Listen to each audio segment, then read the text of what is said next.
Hello, I'm Isaac Hayes III, founder and CEO of Fanbase. And right now, we're accepting investors in our $17 million round to revolutionize the future of social media. Today, for just $399, you can own 60 shares of stock in Fanbase at $665 a share. Go to startengine.com/fanbase and invest today. While the big platforms have grown too massive and disconnected from their users, Fanbase is building a platform where creators and users truly come first. We've already raised $8.6 million from everyday investors who believe in this vision, and now you can join them. This is your chance to invest in a social media tech company with over 1 million users that is disrupting media by allowing anyone to reach all of their following and monetize their content from day one. The market is changing, big platforms are failing to serve their users, and Fanbase is stepping up to fill the gap. Don't wait until it's too late. Invest now. Invest for yourself and your future. Go to startengine.com/fanbase and own the future of social media.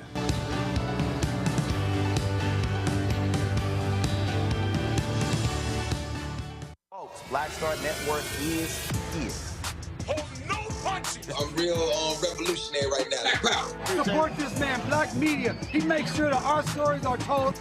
Thank you for being the voice of Black America, Roland. Stay black. I love y'all. All momentum we have now, we have to keep this going. The video looks phenomenal. See, there's a difference between Black Star Network and Black-owned media and something like CNN. You can't be Black-owned media and be scared. It's time to be smart. Bring your eyeballs home. You dig?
Today is Friday, March 14th, 2025, coming up on Roland Martin Unfiltered, streaming live on the Black Star Network. Boy, did Senate Democrats cave in allowing the Republicans' continuing resolution to go through so the government will not shut down. But guess what? A lot of Democrats across the country are ticked off at Democratic Minority Leader Chuck Schumer and the 10 other Democrats that voted with the Republicans. We'll tell you all about it. You'll also hear from House Democratic Leader Hakeem Jeffries. At one point, he was asked, should the Senate get new leadership? His response, next question. Yeah, thousands of people converged on the National Mall in D.C. today to protest actions taken by the MAGA Trump administration they claim are unconstitutional, including lots of alumni. St. Augustine's University alumni are rallying to save the historically black college university in North Carolina. We'll talk with two members of the Save SAU coalition about their concerns regarding the factors they believe are causing the school's decline.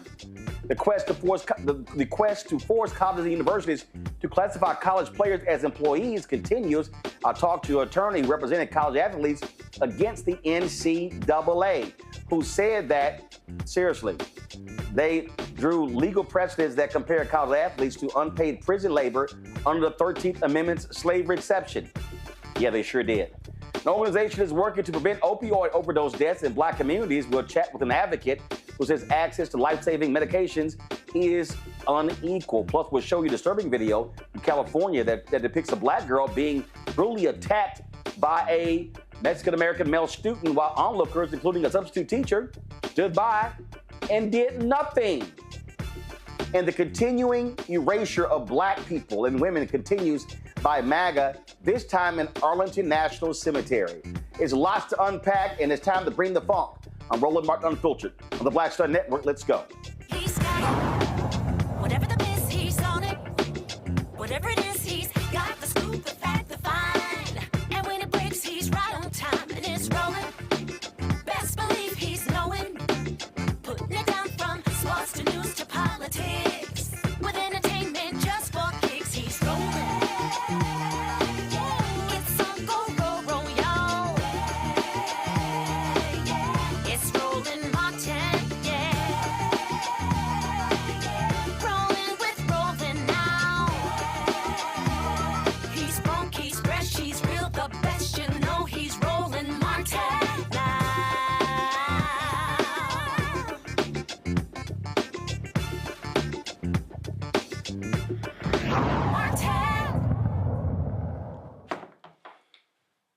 A federal judge in California has ruled that the thousands of probationary workers fired from federal agencies should be reinstated. Judge William Alsup granted a preliminary injunction in a lawsuit brought by the American Federation of Government Employees. This ruling, issued in the U.S. District Court for the Northern District of California, applies to the fired probationary employees at the Department of Defense, Veteran Affairs, Agriculture, Energy, Interior, and Treasury.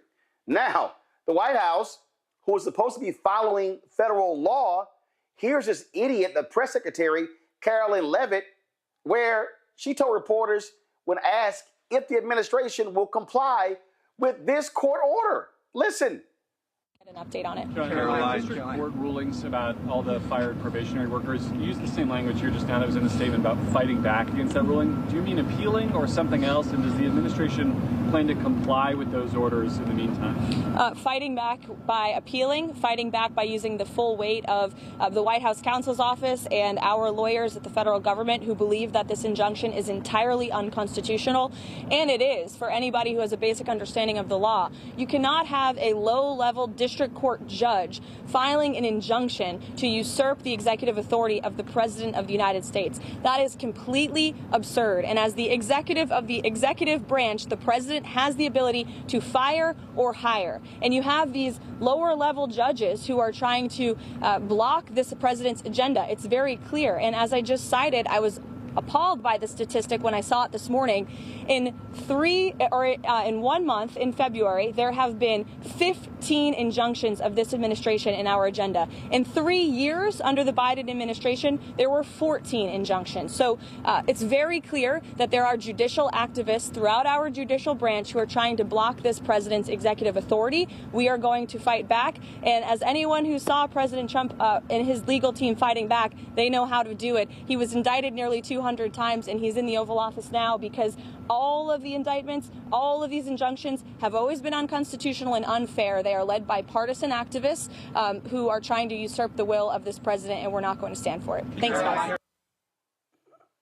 So you're just going to ignore a federal judge? At least 30,000 probationary federal and government employees were dismissed as part of a government efficiency initiative led by the twice-impeached, criminally convicted felon-in-chief Donald Trump and his co-president Elon Musk. Their effort to slash federal workforce and government expenditures is running face-long into facts because they really haven't done it, but it shows you the level of ignorance that they are imposing. My guest this week, Matt Manning, civil rights attorney out of Corpus Christi, Derek Jackson, state representative out of Georgia, joining us from Atlanta, Michael Imhotep, host the African History Network show out of Detroit. Bottom line here, Derek, these folks, Doge, all the so-called savings, they're a joke. They're lying. They have to keep going back revising. They keep getting busted by people, exposing their lies as well. And so, I mean, but to listen to this fool, Carolyn Levitt, to act as if you could just ignore a federal judge, oh, one judge shouldn't do this. Well, I recall that there were numerous times where a federal judge made rulings during the Biden-Harris administration, and guess what? They appealed, but they never said, oh, the judge didn't have the constitutional authority to do so. You know, Roland, it's amazing that we're only 54 days in this administration, just 54 days. And the number of Man, it just gets so exhausting to say unconstitutional, unprecedented. These words are starting to be worn out in these 54 days. Here's the bottom line, Roland. We have a democracy. We have a system in place. In the judicial branch, they're doing their job. These are not low-level judges. These are individuals who are doing their job, and they're going to hold him accountable. I mean, just face it, the other day, where a federal court judge told him that he had to bring individuals back that he took over to Guantanamo Bay, Cuba, unlawfully. Taking citizens from one country to another country is illegal. And this is the same individual that decided to bring automobiles in front of the White House in the Rose Garden, which is also illegal. And so we're just going to have to continue to buckle down, fasten our seatbelts, hold them accountable, and shows like yours going to have to realize, can tell individuals where this president and Elon Musk and everyone else are breaking the law. And what he did today in the Department of Justice for 45 minutes, ranting and raving and going after lawyers, just uncalled for. We're going to get into that. Matt, these are thugs. These people do not care about the rule of law. They believe that they have all authority. And Donald Trump, he acts like there's no such thing as three branches of government. For him, it's only one branch, and other ones get to do what he says do. One of the first cases you learn in law school and constitutional law is a case called Marbury v. Madison. And that's the case that said the Supreme Court had the right, essentially the power, to look at the constitutionality of the laws. I don't know if it's ever been explicitly construed with executive orders, but the point is Article 3 judges have the right, as it's been, in our government since 1803, to review the constitutionality of the laws and presumably as well the executive order. So to act as though a judge who had to be nominated by the president and be confirmed by the Senate and go through the entire confirmation process as a, quote, low-level judge despite a lifetime appointment in the awesome power of the federal judiciary is just a matter of rhetoric over reality, because the reality is federal judges have a lot of power and it's an august position. So what it is that the Trump administration doesn't like the answers that it's getting from the courts. And the thing is, the court doesn't, quote, file an injunction. A court rules on an injunction. So that means that a litigant came in front of the court and said, look, we are likely to be harmed by this executive order. I'm not sure exactly who filed this, but presumably it was one of the unions or maybe individual federal workers who said we're likely to be harmed by this action. The court looked at that and determined that they were in fact likely to be harmed by that action and issued the injunction, ruling in their favor. But my understanding is that there was also some dicta or some commentary about how the court believed that the way they were doing this was not only unconstitutional and unlawful, but was dishonest, that they were framing it as, people who had never had bad performance reviews before were now being allegedly let go because of their performance. I think the judge saw that this was a subterfuge, and this is exactly how this is supposed to work with checks and balances. The judiciary is supposed to be able to look at the constitutionality of laws and actions.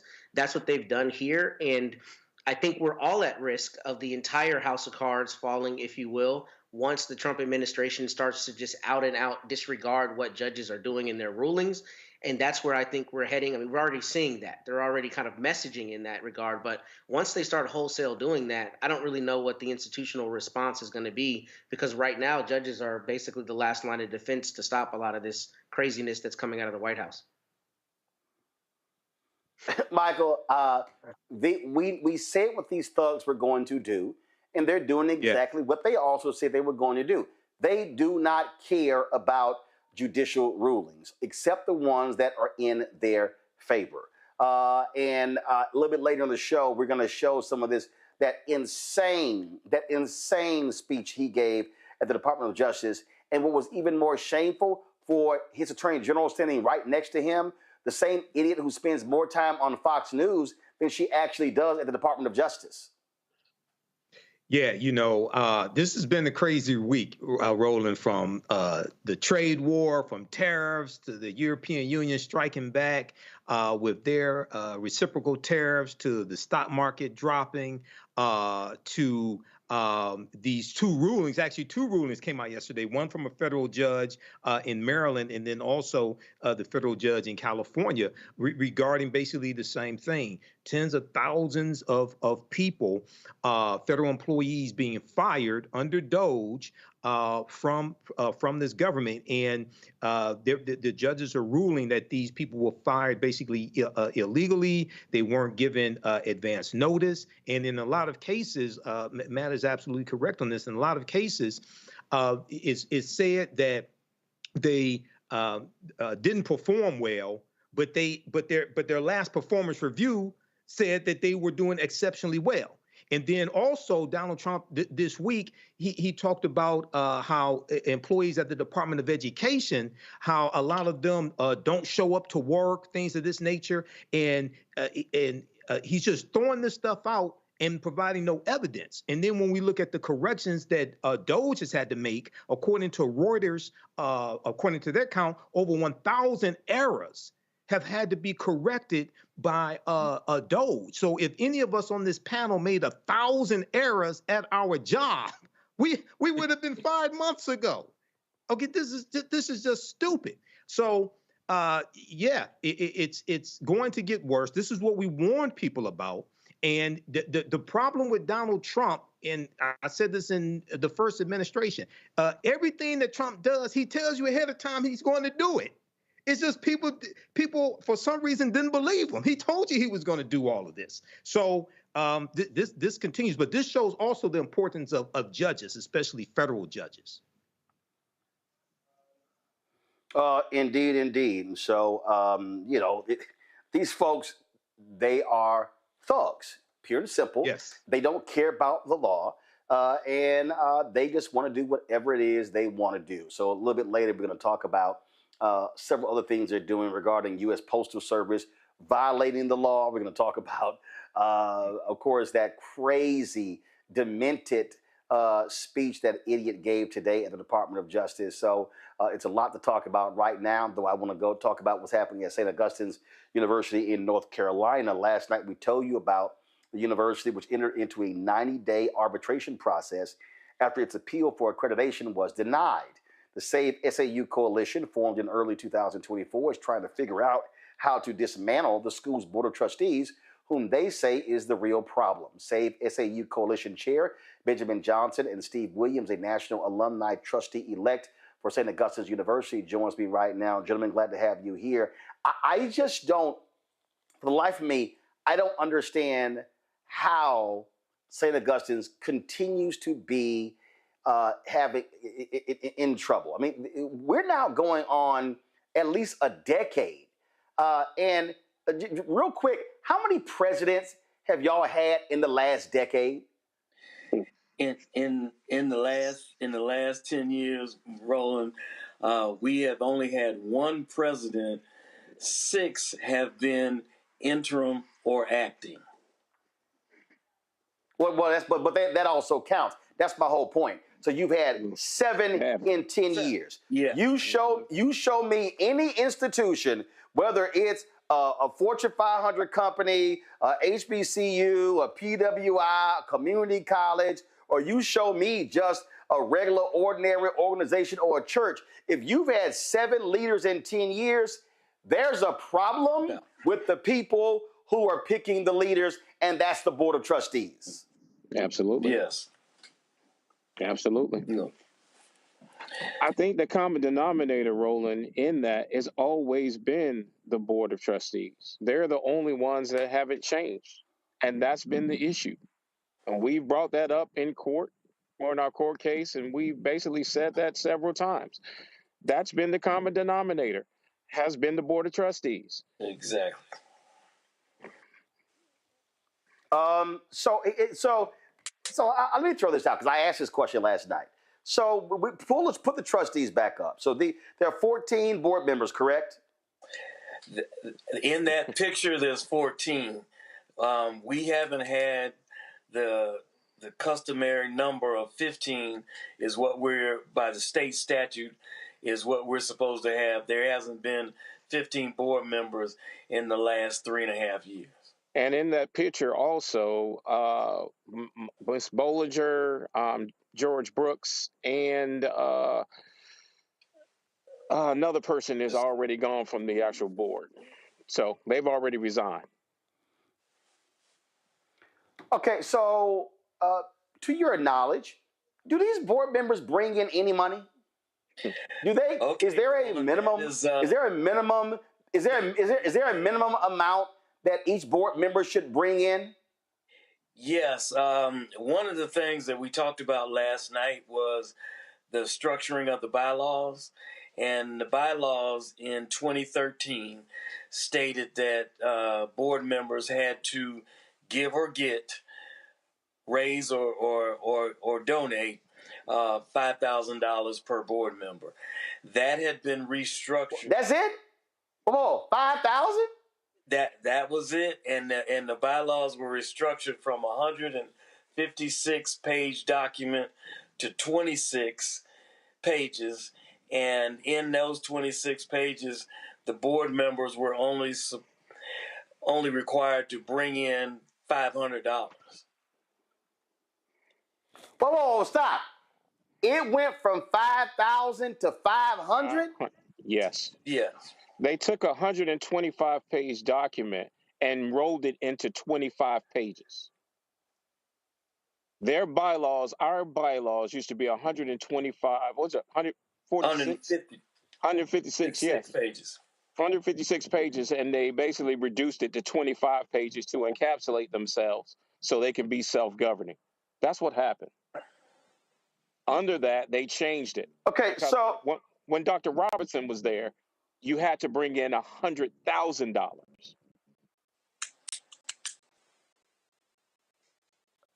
Okay, so okay. Here's the next question: who picks the board of trustees?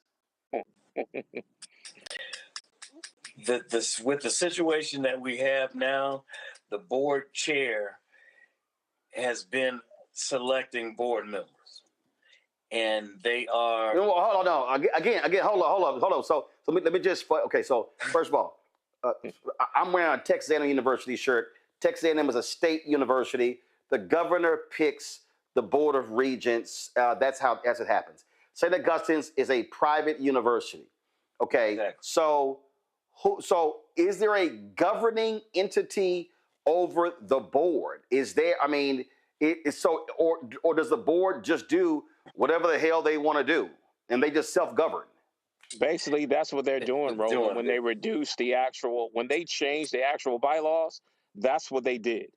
They reduced it to the point of them being self-governing and basically them being able to, have carte blanche on what they wanted to do with the university without any oversight or anything. Any oversight or management, period. Okay, so explain to me how the university has gotten into such a bad state of affairs financially. I detailed last night how St. Augustine's got $35 million from the federal government during COVID, $19 million in Cap 1 forgiveness. That means a loan not being paid back, and an additional 15 million. So what the hell happened? Well, Roland, I will say this is that in the Sachs report, in reviewing in the Sachs report, they showed up that there was $10 million unaccounted for. There were 4 items that were brought up in regards to financial management, fiscal malfeasance, fiscal misfeasance, and there was a 4th one, all financial. And in this process in the last 2 years, there were 3 more that were added in regards to just overall governance. So, as you mentioned, that there was basically a total of almost $50 million that was brought into the school, and it is unaccounted for. Historically, there's always been. Hold on. What the hell does unaccounted for mean? Okay, that when there was an audit, they could not. They showed that money came in, but couldn't show where it was dispersed to. That came up in the 2021 audit with BDO, where they basically showed and laid out where over, I think they said above $10 million shipped out, and basically, and shipped out mean wire transfers, 5,000 in increments of 5,000, and the highest being 350,000 were shipped out, and that's public record. So there was no authorization done. There was no oversight. There was no checks and balances. And that's historically what has happened with St. Augustine's over the years. Exactly. There's never been any really true checks and balances, which is why we're in the situation where we are right now. To just put it out there. There's never been any really and true checks and balances, because in any business, it would have shut down completely by this time. Just not having the right things and the right protocols in place. Right things in place. Yeah. All right. So the Attorney General refused to sign off on this deal, this 99-year lease with this company out of Florida. You have folks who are, like they're trying to figure this $7 million loan, 24% interest charged to it. And what sort of set me off last night was this university statement that we need unity and positivity. And I'm like, no. Ain't gonna be no positivity until somebody can explain where in the hell the money went. And I think that, and what I said is, I said as leadership, you can't be asking the community and alumni and others to help to save the university if you don't have straightforward answers on what the hell has happened with the money that they got over the last 5 years. Exactly, Roland. And one of the things with that is that the Save SAU Coalition, we have actually gone to find donors to help us financially and the next steps in this process. The majority of the donors that we have had relationships with want to give funds, but they will give it with stipulation. One of the stipulations is that the board needs to go. Some of them want the board, all of them want the board gone. Some want the track coach that was fired unceremoniously to be reinstated. There are a lot of things that the university has done that has been unscrupulous, and we have to show that behavior, those people that have done that are gone before anybody will come up and put a dollar in our basket. And I think the main thing, and Ben is right, the main thing that we're focusing on is why. If you're getting a loan for $7 million or $70 million, and you're putting up the entire campus and all the properties, so basically you're talking about $250 million in properties for a $70 million loan, which makes no sense. And if you take it even a step further, when they took the money from Gothic Ventures, they took first $7 million, then they took another $4 million in November. With that $4 million that you took in November, you did not get the school prepped and ready for the students to even return for the next semester. So what did you do with the money? There's no accountability. So that's what's been happening here. And the fact that they've encapsulated themselves behind the bylaws is what we've been fighting. Because real and true merit, they don't have checks and balances. They don't show any receipts, but they still come back to alumni asking for money. Nobody wants to give to a black hole, period. Exactly. And Roland, one piece in talking about the changes in the bylaws. And they made the changes to the bylaws. One of the things that they did is that they created an executive branch and a member branch. And they were able to serve 2 4-year terms. If they became a member of the executive branch, their 4-year terms started over again. So we have board members who have been on there 12 to 16 years. And wow. About a common denominator, and not only a common denominator, but these are they have staying power because they have manipulated the bylaws so that they could stay. And in our lawsuit, we talked about that the Board of Trustees was using the university as its own piggy bank. Absolutely. Questions from our panel. Let me go to Matt Manning first. Yeah, so my first question is, what role, if any, does the North Carolina General Assembly play in the governance of St. Augustine? And is there a possibility that the General Assembly can come in and abdicate some of the board's powers? I know we've seen that in other states, and frankly, it usually works against the benefit of the university. But I'm wondering if there's any kind of mechanism like that here that y'all are aware of. Well, because we are a private institution, we have to adhere to the 501c3 statutes for an educational institution. So the powers and the enforcement powers all lie with the Attorney General's office. Yeah. Now we can put pressure on the legislator to have the Attorney General, as they would put pressure on the Attorney General to do something. So that's where we are in this process. And I think that was our whole reason for going to court, mainly because to show we knew there was a slight possibility on the technicality that we may not win that case, but the merit of our case was very strong. So we took that chance. And basically we lost because of statute. And the statute is you have to be a sitting board member to bring a case forward. Now, me being the actual trustee elect that they haven't seated, and because they knew once they sat me, then this lawsuit would move forward. That's all I can safely assume. But at this point, that's what we've been fighting against. And even the judge, once she saw the merit of the case, she was definitely saddened because she had to side with the statute. But this is what she said openly. This is the part that I hate the most. We're losing because of statute, not because of the merit, period. Derek.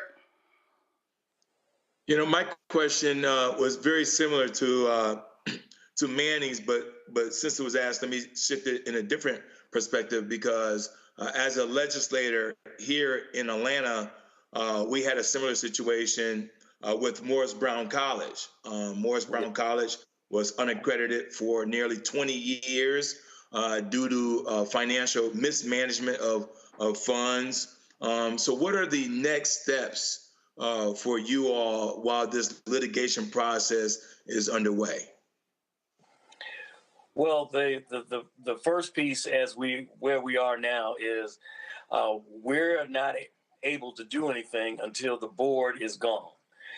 We are still pushing that piece. In the meantime, we have looked at other models of schools like Talladega, Morris Brown, Bennett College, to see what they did in order to get accreditation. And as you mentioned, Morris Brown, it took them 20 years to get their accreditation back. It took Bennett 10. Talladega was able to maneuver and manipulate not to lose its accreditation, but to get a fresh start, which took them 3 years. So we're looking at those types of things and putting plans and strategies together for when that board does leave, as we put some things in place. As Ben stated, we're strengthening our actual strategic plan, and we're shoring that up. So as Ben stated that, but additionally, we've already been having conversations with various partners, community partners, other university partners that all say the same thing. Once this board is dissolved, then they would come in and they will be willing participants in helping restore St. Augustine's to its the betterment, basically, and to the future. They know that St. Augustine's is needed in that corridor of Raleigh, and North Carolina as a whole is one of the oldest still left HBCUs in the nation. Definitely, we are fighting, and we're going to continue fighting. Michael? Hey, gentlemen. I had two quick questions, if I could. Number one, with this being this university being a 501c3, I know with generally speaking with 501c3s, they have to make their financials public. Usually, a lot of times, it's on their website for various organizations. Yeah. Does that apply also for educational institutions, for universities?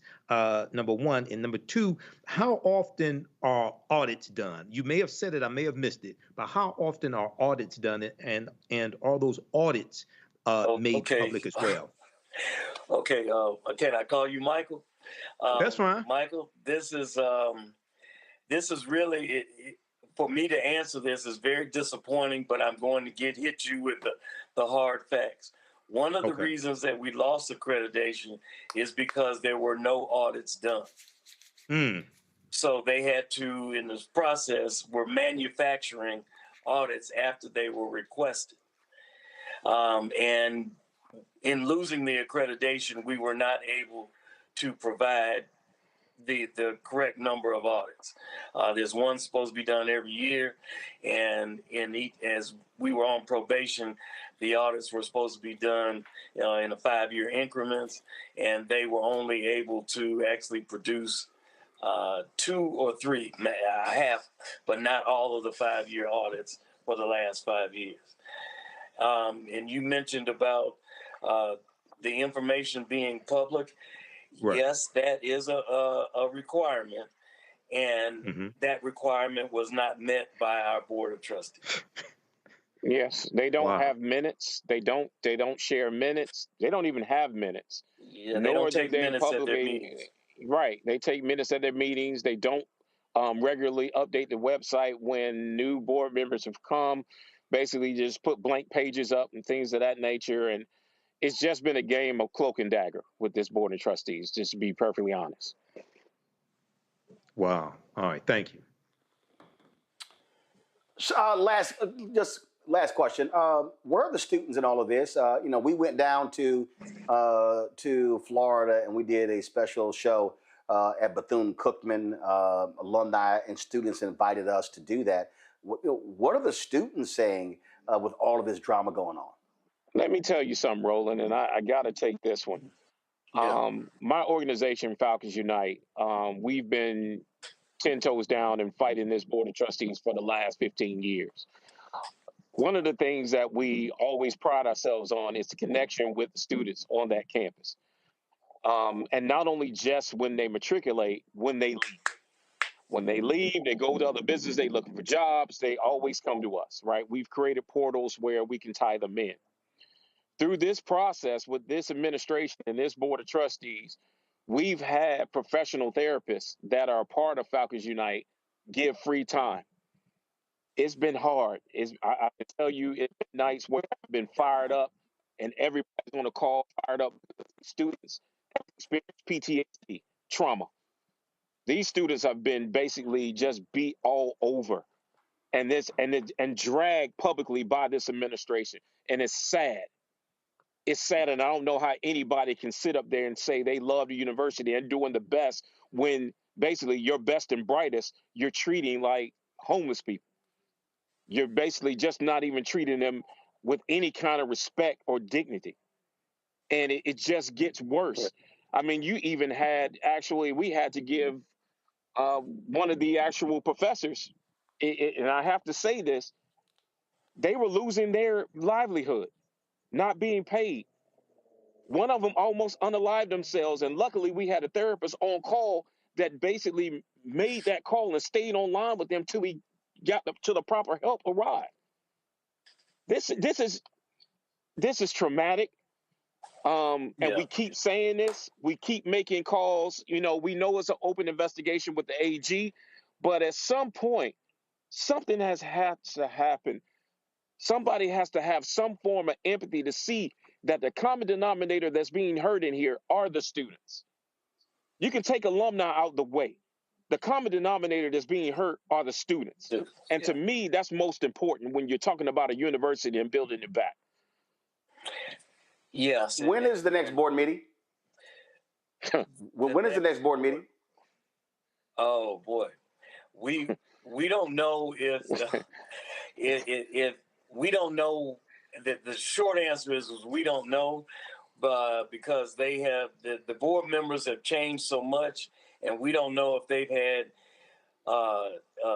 electronic board meetings or because they've split this process where they got an executive board and a member board. We don't know. We have made inquiries as to, when is the next board meeting, and we have been not given an answer. We've asked about the students, how many students are there, what can we do? We don't know the number of students that are currently there on campus. They've gone to virtual learning. The only thing that we get more information from SACS than we do from the institution itself. In a normal process, Roland, they were supposed to, on the website, show when their meetings are. That's the transparency that's supposed to happen. None of that is there. And that isn't happening. That hasn't happened for a while. All right. Well, we hope to get some additional answers from university leadership and this board, and so we'll certainly stay on top of this. Gentlemen, we certainly appreciate it. Thanks a lot. Okay, right, and thank you for having us. Thank you. Folks, going to a break. We come back. We're going to talk about attacks, the effort by Donald Trump, Elon Musk, to now take over the U.S. Postal Service, even though there's an actual law that says they can't. Lots for us to break down. Also, 11 Senate Democrats vote with Republicans on the continuing resolution to keep the government open. And man, a lot of people are hot. We'll talk about that. We'll show you who they are. And we'll also show you what House Democrat leader Hakeem Jeffries had to say. Was not a resounding, support for his fellow Brooklynite Senator Chuck Schumer. That's next. Folks, don't forget to support the work that we do. Join our Bring the Funk fan club. Our goal is to get 20,000 of our fans contributing on average $50 each a year. That's $4.19 a month, 13 cents a day. You want to support us via Cash App, use a striped QR code. This is the QR code right here. Just point your phone to it. You can click the Cash App pay button to contribute. If you're listening, go to blackstarnetwork.com. You can also, of course, send your check and money order, P.O. Box 57196, Washington, D.C., 20037-0196. PayPal is R Martin Unfiltered, Venmo RM Unfiltered, Zelle, Roland at RolandSMartin.com, Roland at RolandMartinUnfiltered.com. We'll be right back. We begin tonight with the people who are really running the country right now. Now, Trump is often wrong and misleading about a lot of things, but especially about history. Donald Trump falling in line with President Elon Musk. In the wake of the unsettling news that MSNBC has canceled Joy Ann Reid's primetime show, The Readout, Roland Martin and the Black Star Network would like to extend an invitation to all of the fans of Joy Ann Reid's MSNBC show to join us every night to watch Roland Martin Unfiltered, streaming on the Black Star Network for news, discussion of the issues that matter to you, and the latest updates on the twice impeached, criminally convicted felon-in-chief Donald Trump and his unprecedented assault on democracy, as well as co-president Elon Musk's takeover of the federal government. The Black Star Network stands with Joy Ann Reid and all folks who understand the power of black voices in media. We must come together and never forget that information is power. Be sure to watch Roland Martin Unfiltered weeknights, 6 p.m. Eastern at youtube.com/Roland S. Martin or download the Black Star Network app. Hatred on the streets, a horrific scene, a white nationalist rally that descended into deadly violence. White people are losing their damn minds. As an angry pro-Trump mob storms the U.S. Capitol, we're about to see the rise of what I call white minority resistance. We have seen white folks in this country who simply cannot tolerate black folks voting. I think what we're seeing is the inevitable result of violent denial. This is part of American history. Every time that people of color have made progress, whether real or symbolic, there has been what Carol Anderson at Emory University calls white rage as a backlash. This is the rise of the Proud Boys and the Boogaloo Boys. America, there's going to be more of this. Here's all the Proud Boys, guys. This country is getting increasingly racist in its behaviors and its attitudes because of the fear of white people. The fear that they're taking our jobs, they're taking our resources, they're taking our women. This is white fear.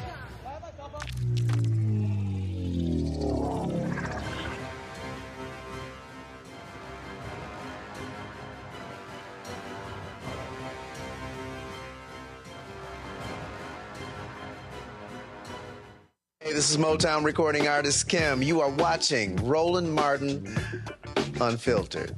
That boy, he always unfiltered though. I ain't never known him to be filtered. Is there another way to experience Roland Martin than to be unfiltered? Of course he's unfiltered. Would you expect anything less? Watch what happens next.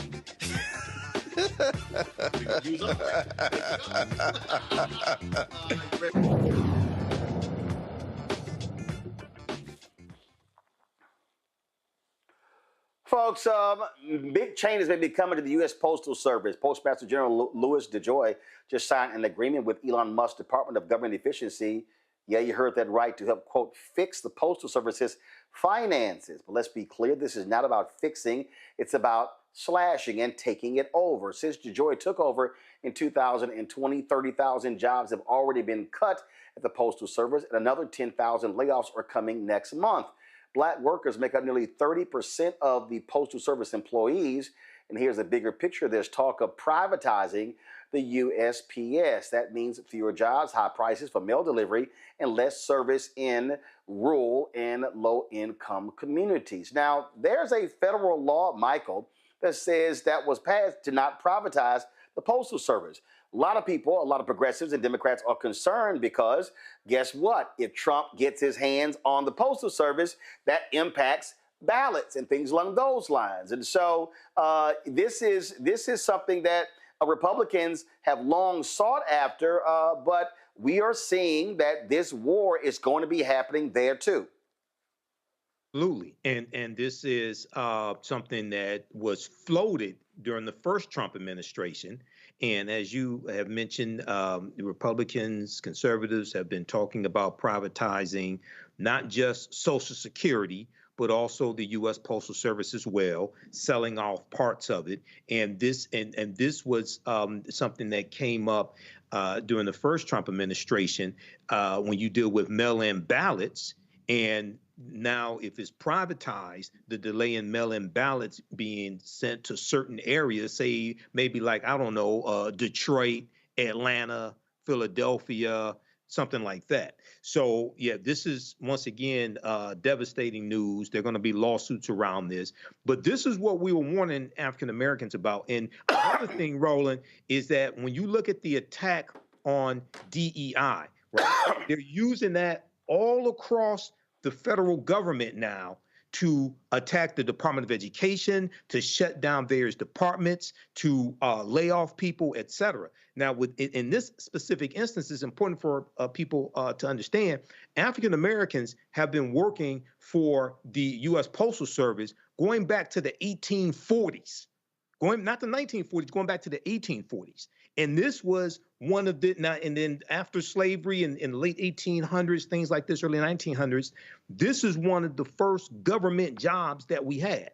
And there are 640,000 employees of the U.S. Postal Service, 29% are African American. So this is more devastating attacks that will gut the African American middle class. This is one of the ways that you got into the middle class, federal government jobs, especially the U.S. Postal Service.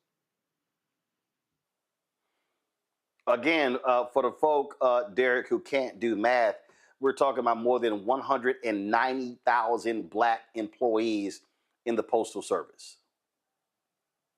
Not only that, 190,000 Black employees' lives will change significantly if this is privatized. The other aspect, Roland, that we tend to take for granted is that a lot of Black entrepreneurs, businesses, use the United States Postal Service. And so now you have a government that's anti-DEI, and then you look at someone like Kelly Loeffler. No. Let's wait. No, hold on, Jared. Let's be real specific. You have a government that's anti-Black. Yes. Go ahead. No, Roland, you're exactly right. Because I just had a debate yesterday around the Department of Education, and I said they're removing the African American AP courses, but yet you're going to leave the German courses, the French courses, and all the other. But yeah, so you're exactly right. They are anti-Black. So I appreciate that correction.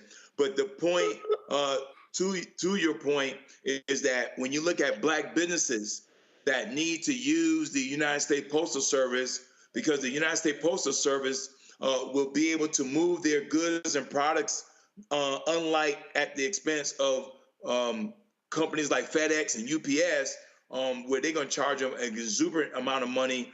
The United States Postal Service will give you a different kind of break.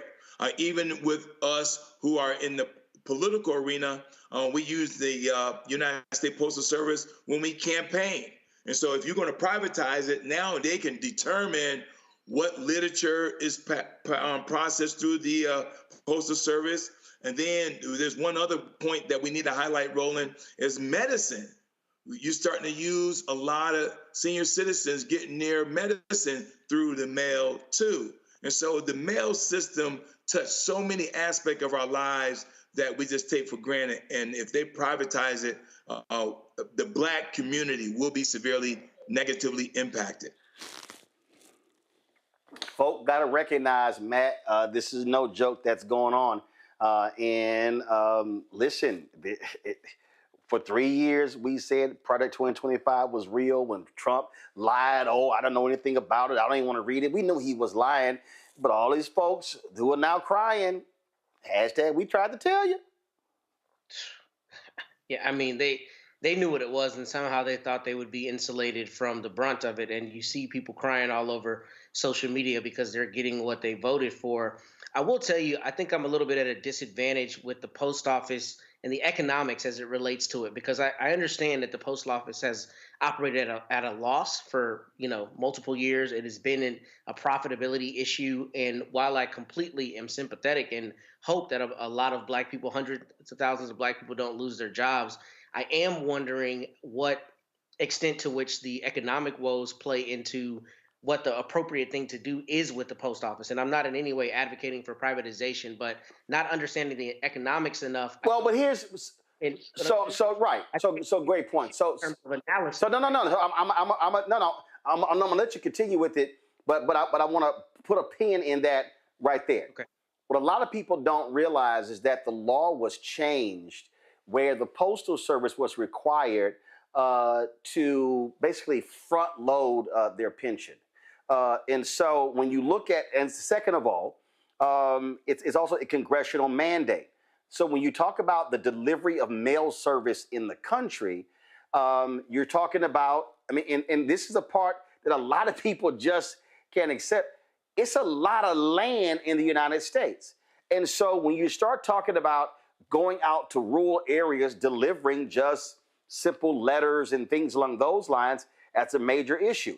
You got lots of senior citizens who get their medicine through the post office as well. So in many ways, the post office has operated as a public service, as a public utility. So you have folks who say, well, we need to run it like a business.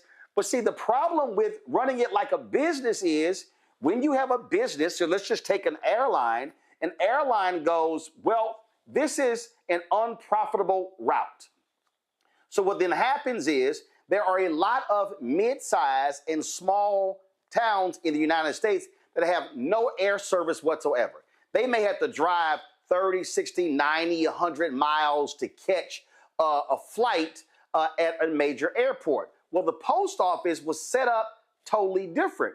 It was, we're going to deliver mail to these rural parts of the country. So the issue, a huge issue is that it requires a lot of people with the post office. And that's what's played into this economics piece when you start talking about the number of people who live in rural Georgia and rural Texas and rural Iowa and Illinois and Idaho and Montana and all these states where Congress has said, no, we're going to ensure that people are able to get the mail. Then you have the folks who say, well, things have changed. We're not electronic. But guess what? Rural areas, a lot of them don't have high-speed internet. So the folks who say let's modernize and let's cut a lot of these, manual expenses, it's an additional problem because if people are unable to get online, what do they rely on? The Postal Service. Now go ahead.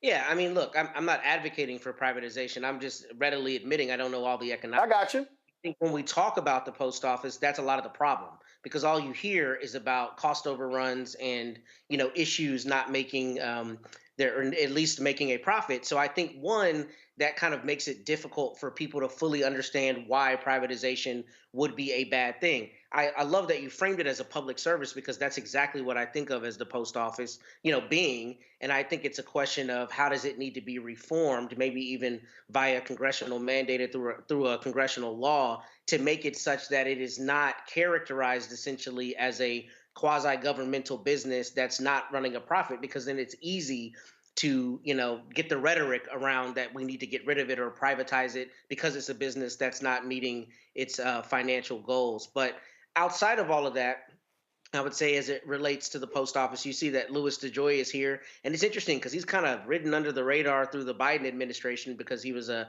Trump appointee. But I'm sure that this is something that the Republicans have been looking to do for a long time. And he's just kind of laid in wait. And now to your point about Project 2025, they're able to enact a plan that they knew was coming. But I do think that, at least in the political context, for Democrats to edify people like myself and others, they need to explain why the post office is not only a public good, but how it can be reformed to continue to serve that public good, but not be an easy thing on the chopping block as it relates to, cost overruns and the financial piece of it. And so here's something here. So in fiscal year 2024, the Postal Service lost $9.5 billion. And they say they don't expect they're gonna make a profit. They're gonna break even in 2025. Now, this is what the Postal Service said. 80% of the agency's losses come from fixed costs, which include pension contributions for its retirees and workers' compensation claims for employees injured on the job. All right. Now, here's the issue. When all of a sudden, when they try to raise prices, oh my God, members of Congress lose their minds. People actually go crazy. So they don't have any plans to set higher prices in 2025, but they're looking at 2027. Now, here's one of the issues that, again, we talk about the post office has. One, you have competition between UPS, between FedEx. You got that. Also, the amount of mail that we used to get, guess what? That's dropping. What I mean by that is that when you look at the numbers, we don't get as much junk mail because things have also become digital. The last point is Congress mandates that every place in America be served by the post office. So that goes back to, again, those costs as well. Michael, real quick. Yeah, so what you just said, that last point, Congress mandates that everyone is served by the post office. That's the difference between a business and the federal government. The federal government has to serve everyone. And this is a debate that takes place a lot of times in business schools. Can we run the federal government like a business? No, you cannot, because the federal government, these different entities are put in place to provide a service. Well, as a business, the number one reason why you go into business is to make a profit. Can I ask one question? Yep. So go ahead.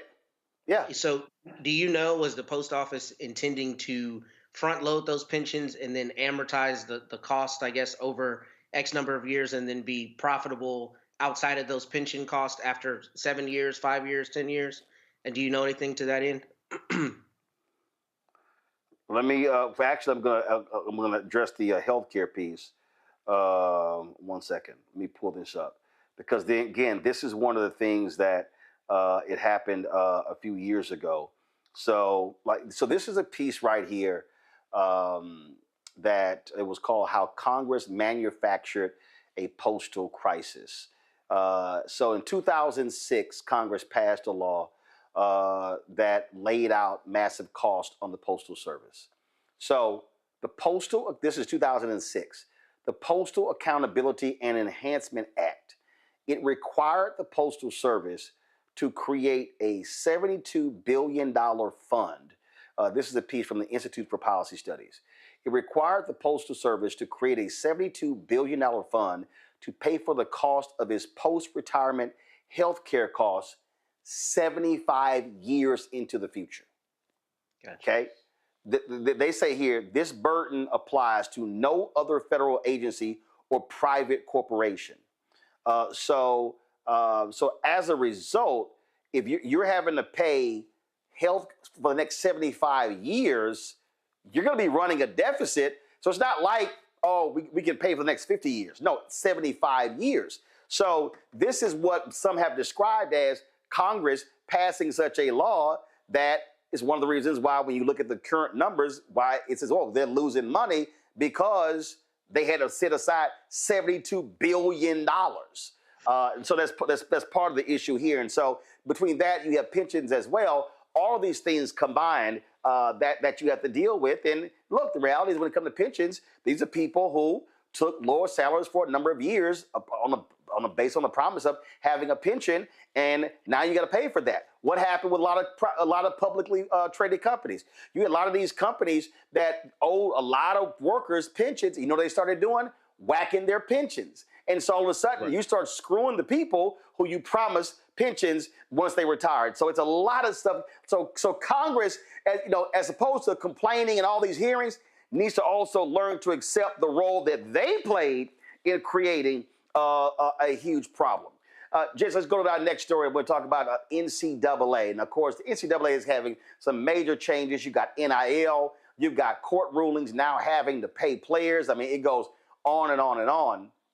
So as a result, the NCAA is constantly in court. They are under assault left and right. It's also from their own making. Okay, I mean that's just what they've created this big problem because they were so arrogant and they were taking so much money and keeping it and paying big salaries. So in July, the U.S. Court of Appeals, the Third Circuit, rebuked the NCAA for what they call an offensive race-related argument in a case called Johnson versus NCAA, which compared college athletes.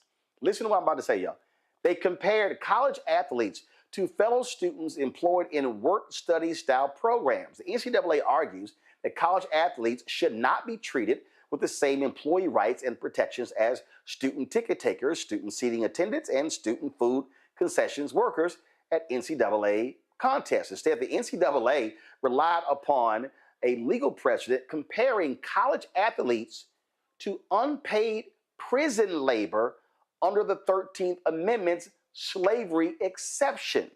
Attorney Paul McDonald joins us right now. Paul, glad to have you on the show.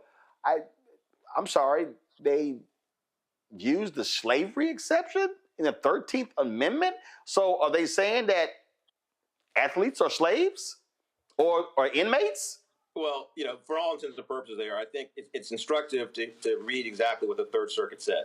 And this Third Circuit said, we disagree with the comparison of college athletes to prisoners and refuse to equate a prisoner's involuntary servitude as authorized by the 13th Amendment to the longstanding tradition of amateurism in college athletics.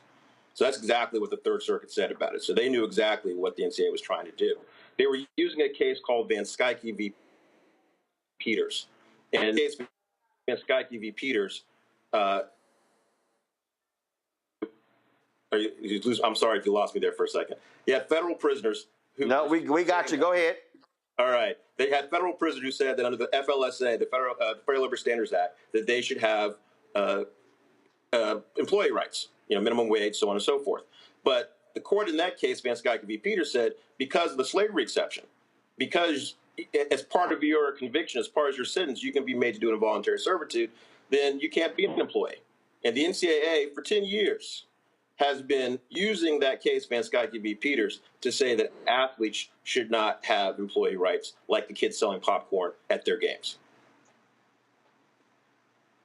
Well, first of all, for people who don't even realize, the phrase student athlete wasn't created out of, care for the student.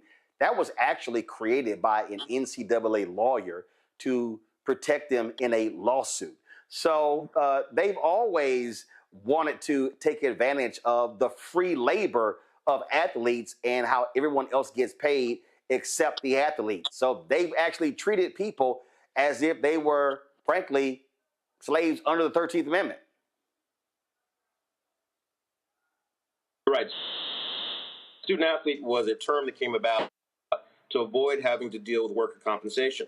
Back in the day, before you had some of the safety equipment that you now have, you had even more injuries and even more deaths than you have currently. And so there was an issue of workers' compensation that came up. And so the whole term was created to try to suggest that the athletes were something other than employees. But again, the thing that people have to remember, there are student employees. There have been student employees on college campuses for more than 50 years in work-study style programs. So whether you're talking about someone who's checking IDs in the library, someone who is washing dishes in the dining hall, selling you things at the bookstore, or again, selling you popcorn at the games, all student employees. And all that our case is called Johnson v. NCAA.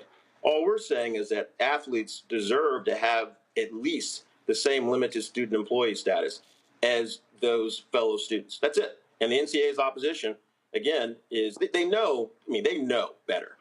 But the only way they can try to get beyond having the legal test applied is to make this incredibly offensive argument, especially when you consider how many brothers and sisters are responsible for much of what happens in the largest revenue generating sports. Right, we're about to go into March Madness. A large number of the stars we're going to be watching during the tournament are brothers and sisters, and they have the audacity to make this argument comparing athletes to prison labor on the slavery exception. Again, that's not an allegation. That's what the Third Circuit said in its opinion in our case last year. Well, it's interesting you say that. I mean, look, I graduated from Texas A&M University, and I actually worked for 2 years for the Texas A&M athletic department in its video lab. I was paid. I was a student, and I was paid working that. So the football players and the basketball players, all the other athletes in the athletic department, they didn't get paid, but I actually got paid for the work that I did. I was a student. So I mean, those things actually happen. But also, people just also need to understand that, listen, the NCAA has been desperately, they've been ripping folks off. And this isn't just opinion. Who actually said that? The guy who used to run the NCAA, Walter Byers. Right. He wrote a book. He was the longest serving executive director, and he wrote a book laying out how the NCAA has been mistreating athletes since its inception. Yeah, and it's what's interesting today. So now what they're trying to do, they're trying to go to Congress and get the Congress to give them some type of an exemption. Well, a couple of exemptions. The one that's really relevant to our case, they're trying to get an exemption to say that athletes can't be employees.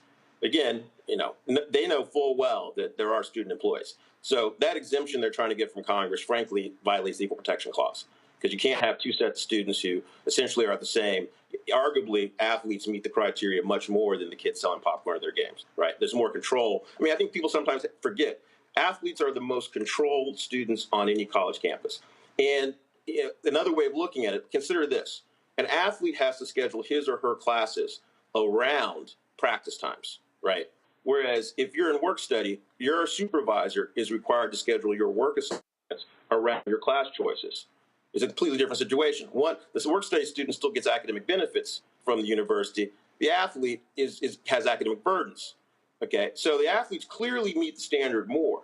And so if you're going to try to single them out in legislation to say they shouldn't have these same rights, you have an equal protection problem. But the NCAA is trying to do that. They're also trying to get an antitrust exemption, which makes no sense. I mean, if antitrust exemptions made sense, then big tech, big pharma, big oil would have them. Instead, what they ought to do is acknowledge that these athletes are student employees and collectively bargain with them, just like anyone does in any other sport in this country. But they refuse to do that, at least so far. That's because they're trying to protect that huge cash cow so they can keep making the huge, huge salaries. I'm glad you brought that up, because one of the things they always say as to why they somehow can't give the athletes or recognize athletes should have the same rights as the students selling popcorn at the games or someone like yourself who worked in the athletic department. They try to say, oh, we can't afford it. Now, besides the fact they can't afford it is not a legal, legal defense. It also happens to be untrue. Right now we have, people talking about populism in politics, and people have different definitions of what that means, right? But at its core, I look at it in terms of how it's applied here, or should be applied here. You have coaches who are being overpaid. You have extravagant expenditures on facilities you don't need. And then of course the NCAA Division I, by their own reporting in fiscal year 2022, made $17.5 billion, billion with a B, second only to the NFL, more than the NBA, more than the Major League Baseball.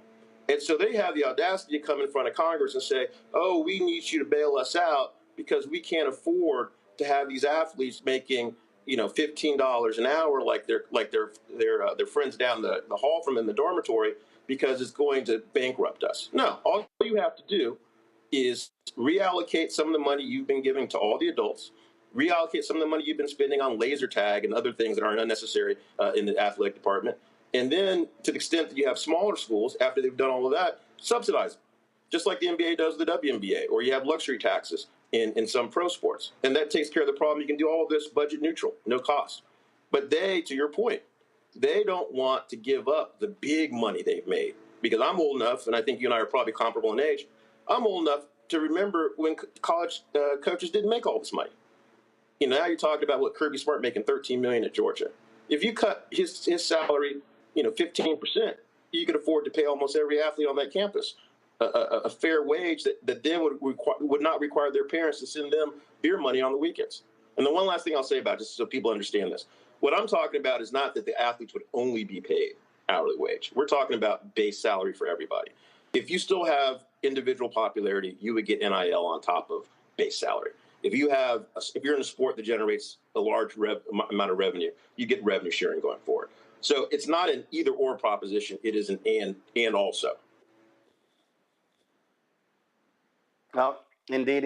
Well, Paul, we surely appreciate you joining us. Thank you so very much, and keep us abreast of what happens in this case. Yeah, thank you, and good luck to everyone with your brackets. And just remember, as you're watching these games, that obviously are going to captivate us for the next 3 or 4 weeks, I guess. Just remember that they literally went there and said that the athletes are comparable to prison labor under the 13th Amendment slavery exception. They did that. Thanks.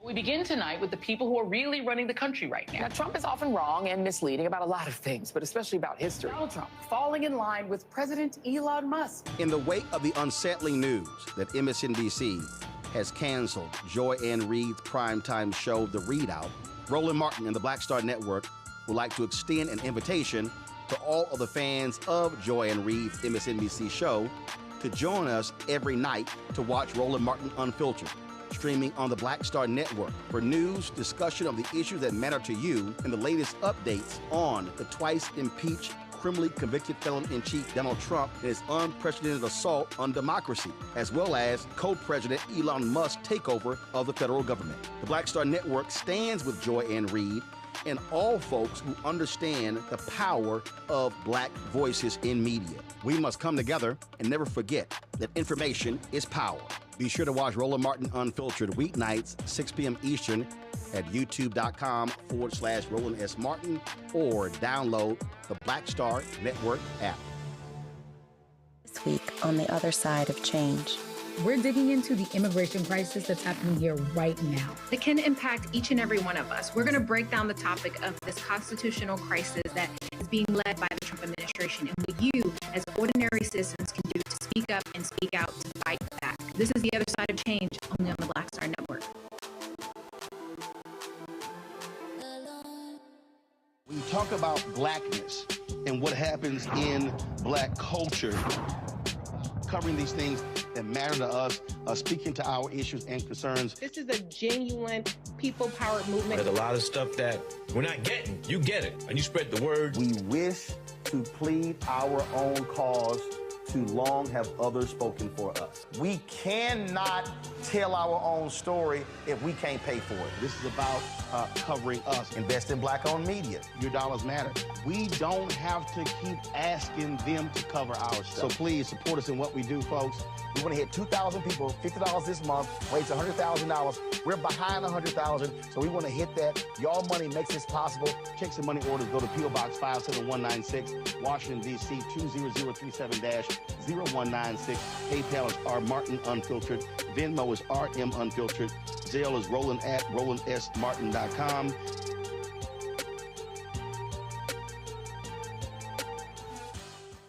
I'm Deborah Owens, America's Wealth Coach. Next on The Black Tape with me, Greg Carr. There's a lot of talk about the inevitability of another civil war in this country. But on our next show, we'll talk to a noted author and scholar who says we're actually in the middle of one right now. In fact, Steve Phillips says the first one that started back in 1861, well, it never ended. People carrying the Confederate flag, wearing sweatshirts saying MAGA Civil War, January 6, 2021, stormed the U.S. Capitol, hunted down the country's elected officials, built a gallows for the Vice President of the United States, and to block the peaceful transfer of power within this country. On the next Black Tape, here on the Black Star Network. This is Tamala Mann. And this is David Mann. And you're watching Roland Martin Unfiltered.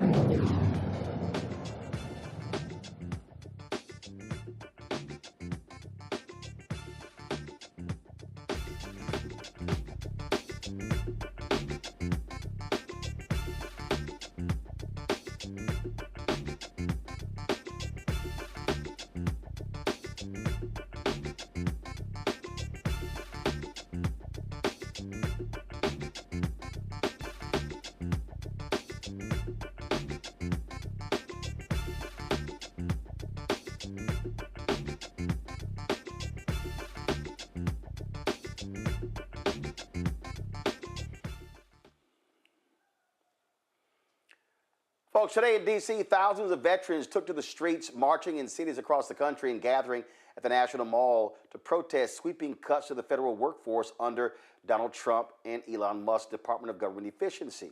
The demonstration, organized by Now March, is being called a National Strike Day in response to thousands of veterans being laid off from government jobs, including nearly 83,000 expected losses at the Department of Veteran Affairs. These cuts are affecting critical health care services, canceling cancer treatments, straining VA therapists, and even shutting down suicide prevention programs, leaving those who serve this country without the care they need. The march is deliberately set for March 14th, referencing Section 3 of the 14th Amendment, which bars insurrectionists from holding office.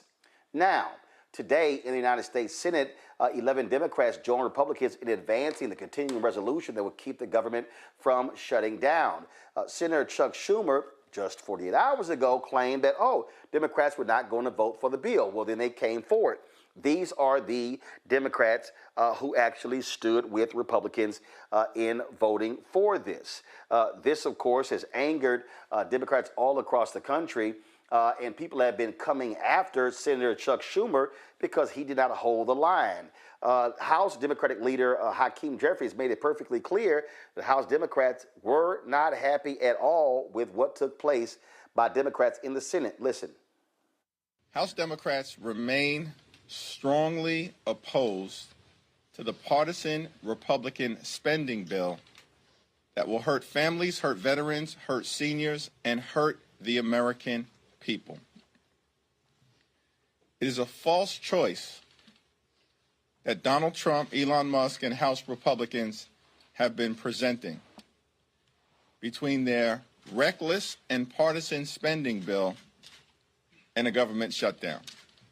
Why are we here right now in terms of the moment that is in front of us?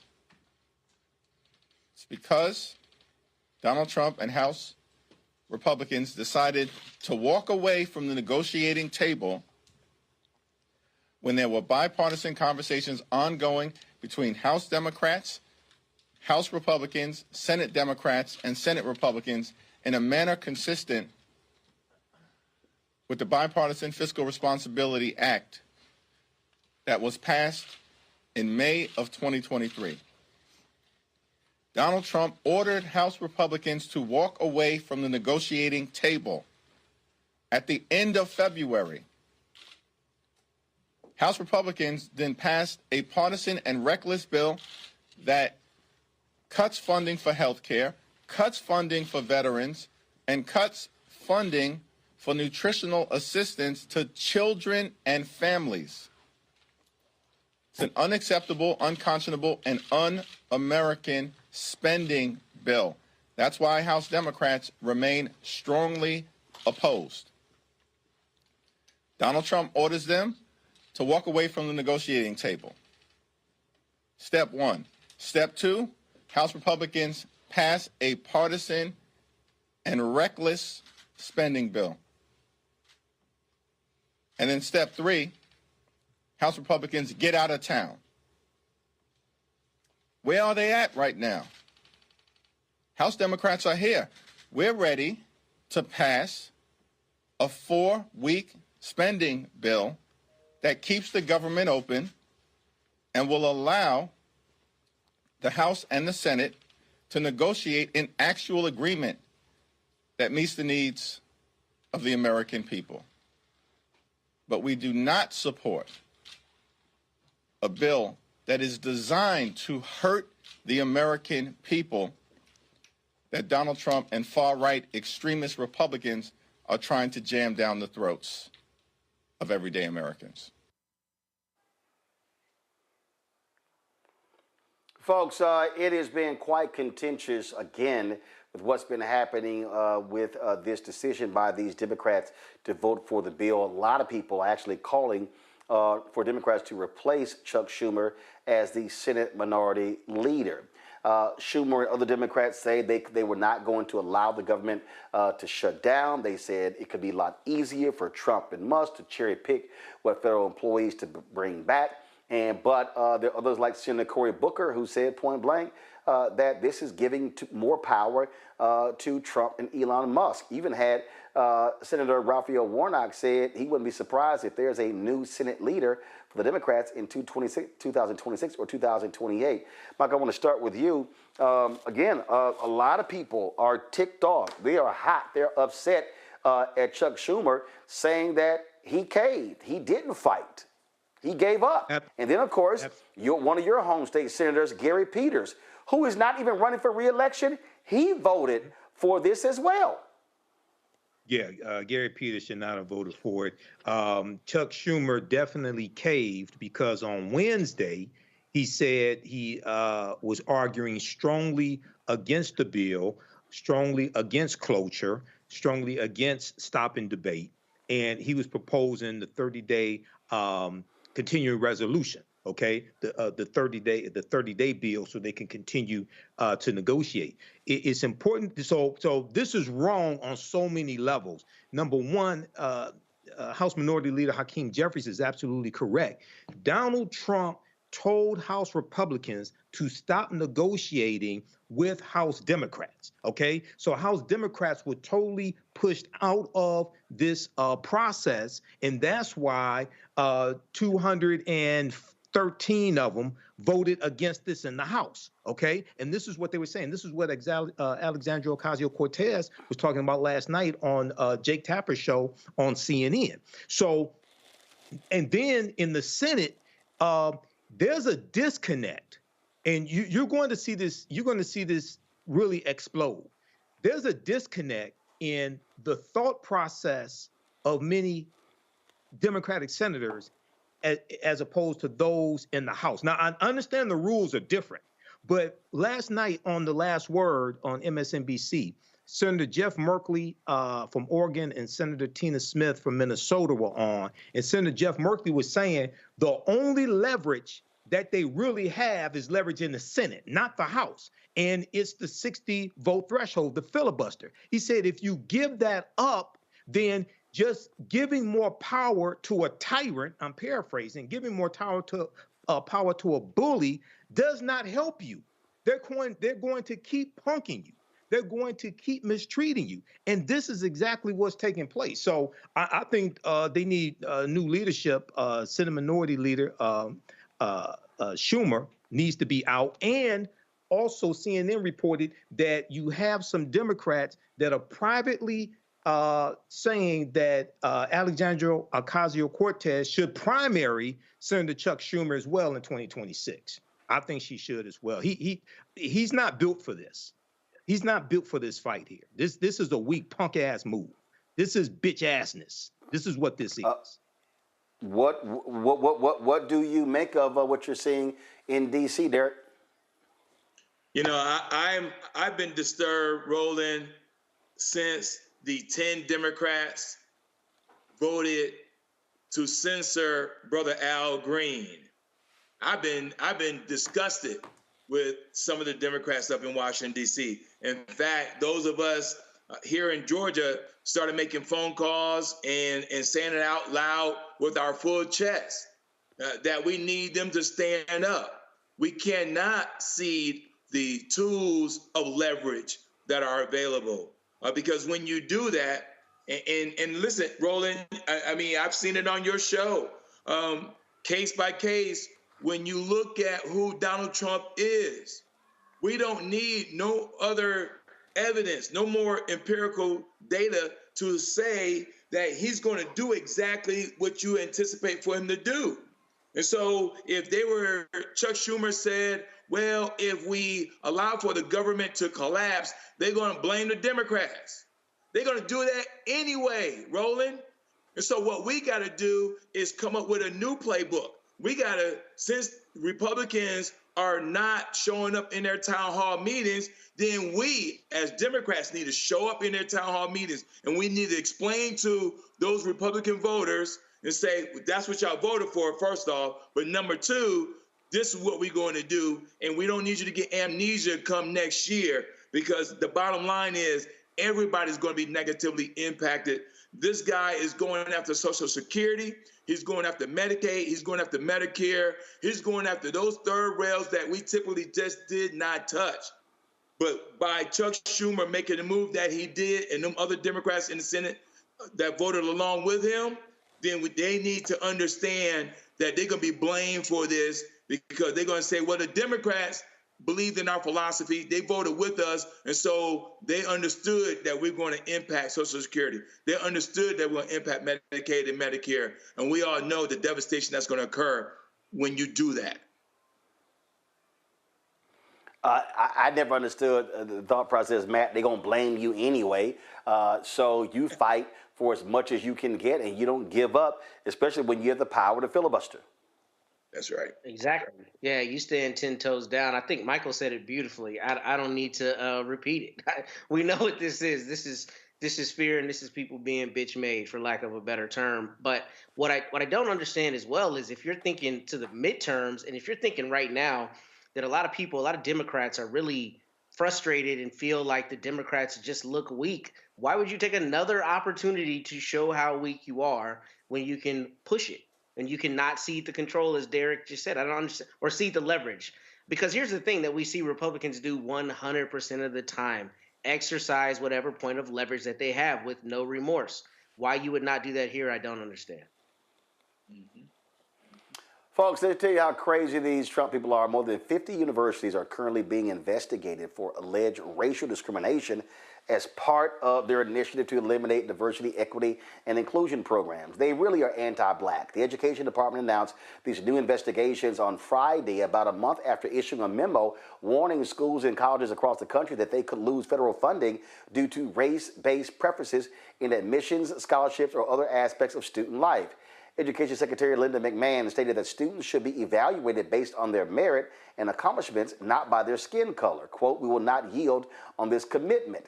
Most of the new inquiries are centered on colleges' partnerships with the PhD Project, a nonprofit organization that assists students from underrepresented groups in obtaining degrees. I don't see why that's a big deal, but this is what you have from these idiots. Speaking of money for colleges and universities, many schools have announced layoffs and hiring freezes because of these dumbasses, their threats to cut federal contracts and research grants.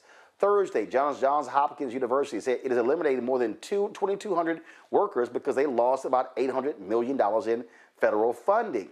Some employees are in Baltimore, but most work in 44 other countries to support the university's Bloomberg School of Public Health, its medical school, and an affiliated nonprofit organization.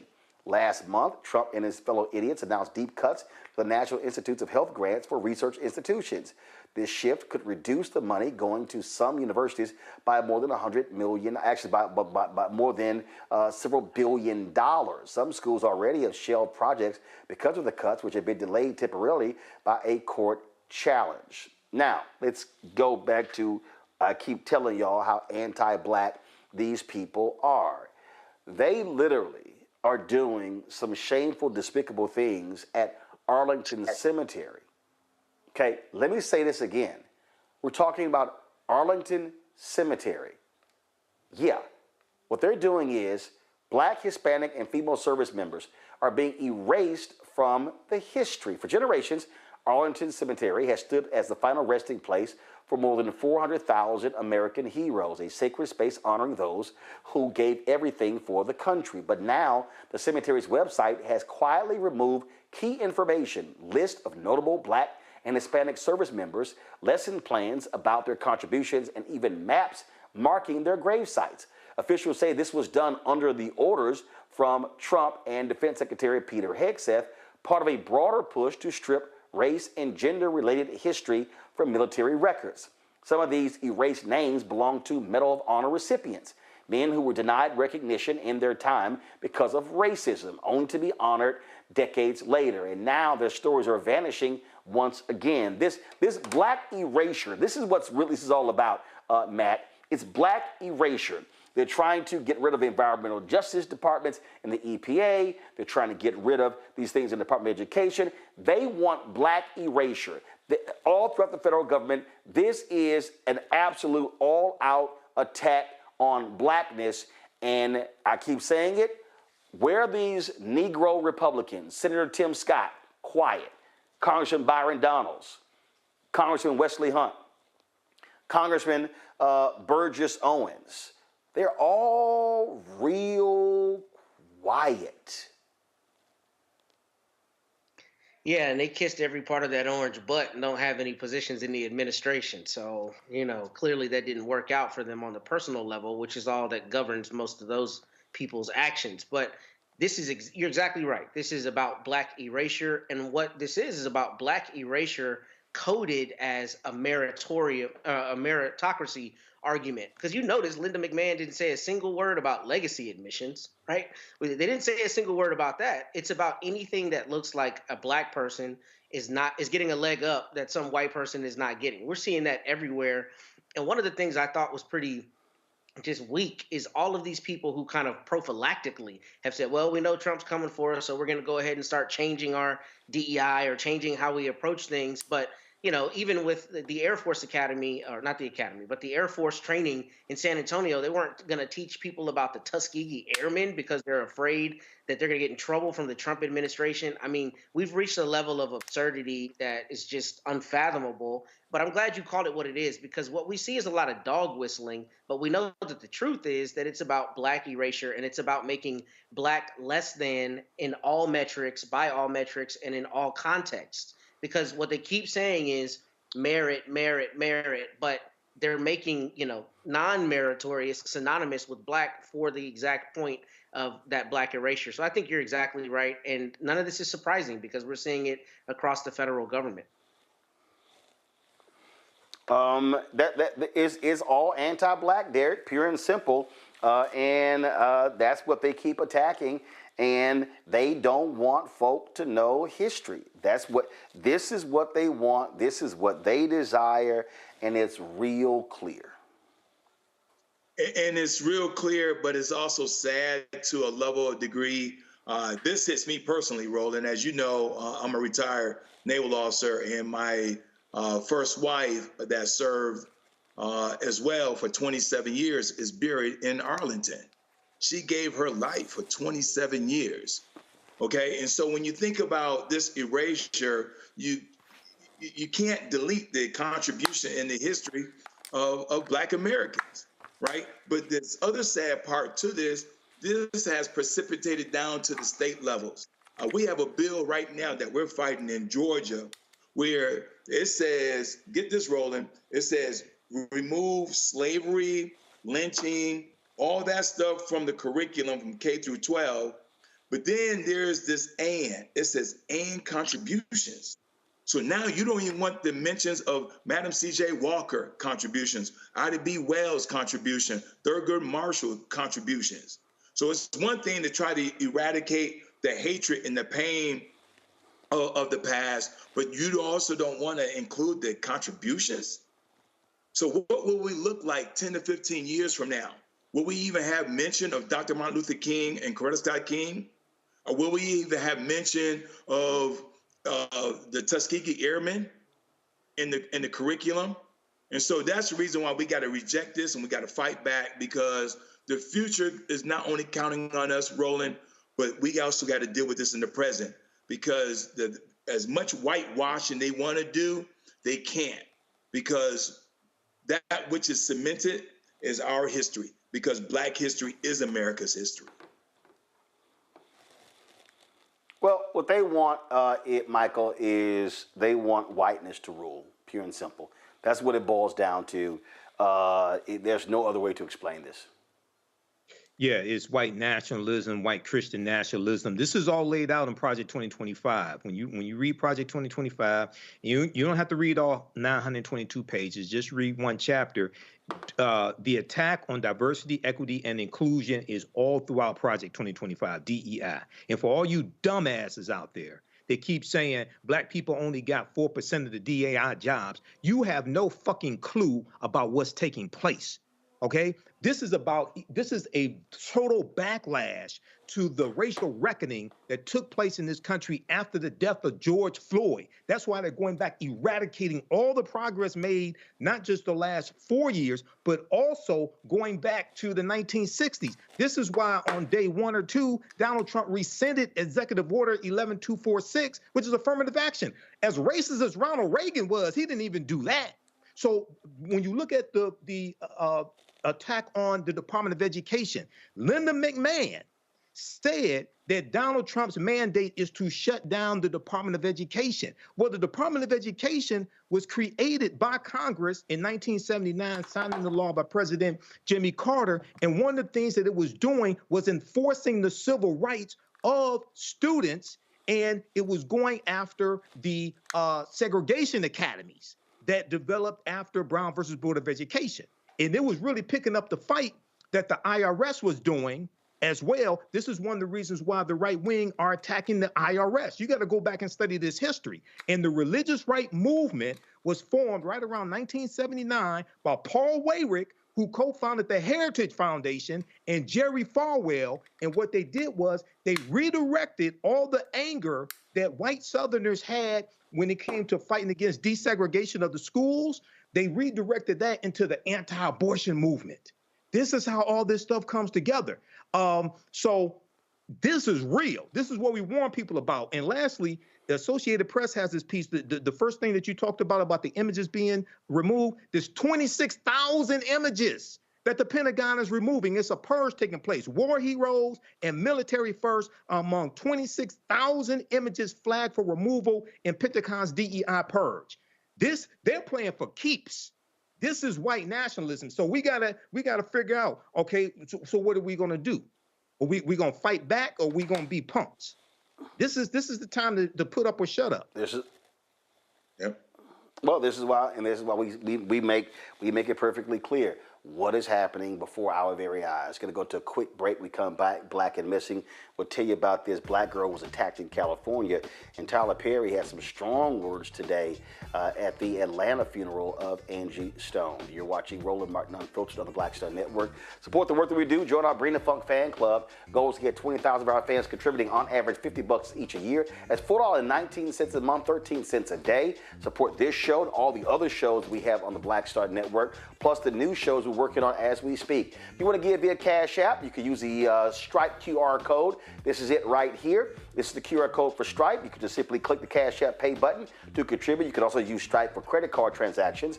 Check and money order, P.O. Box 57196, Washington, D.C., 2003 7-0196. PayPal is R. Martin Unfiltered. Venmo is RM Unfiltered. Zelle, Roland at RolandSMartin.com. Roland at RolandMartinUnfiltered.com. We'll be right back. On the other side of change.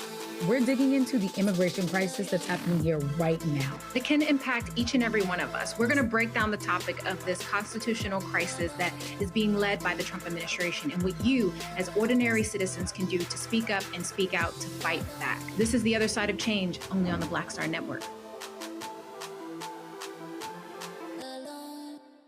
Next on the Black Table with me, Greg Carr. There's a lot of talk about the inevitability of another civil war in this country.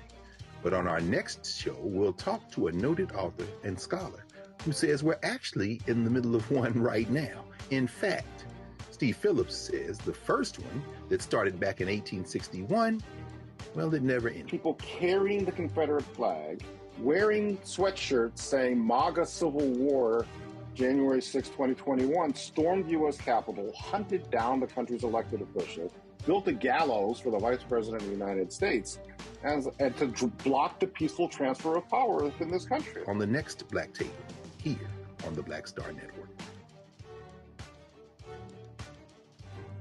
Hey, what's up? It's Tammy Roman. Hey, it's John Murray, the executive producer of the new Sherry Shepherd Talk Show. It's me, Sherry Shepherd, and you know what you're watching, Roland Martin Unfiltered.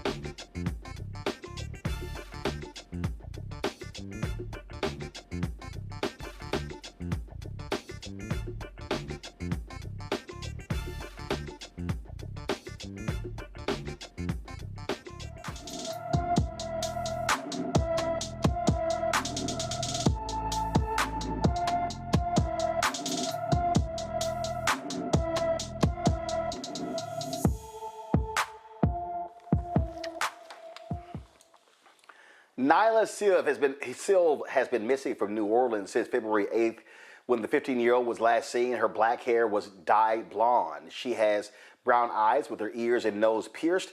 Anyone with information about Nyla Silv should call the New Orleans Police Department at 504-821-2222, 504-821-2222.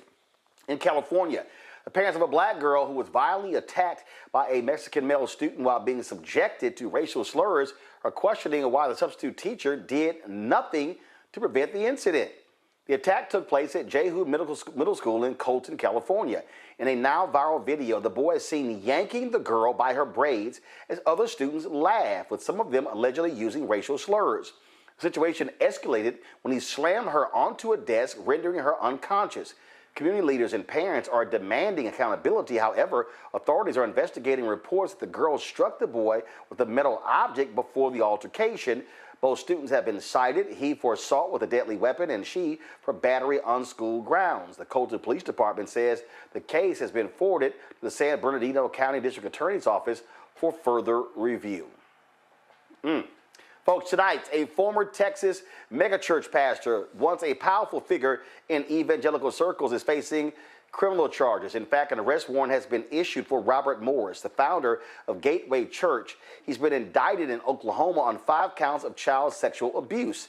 The charges date back to the 1980s when Morris, then a traveling preacher, was accused of sexually abusing a 12-year-old girl over a span of 4 years. Cindy Clemenshire, the woman who came forward with these allegations, says she's waited more than 40 years for this moment, and now she's calling for justice. Morris resigned from Gateway Church last year after these allegations surfaced.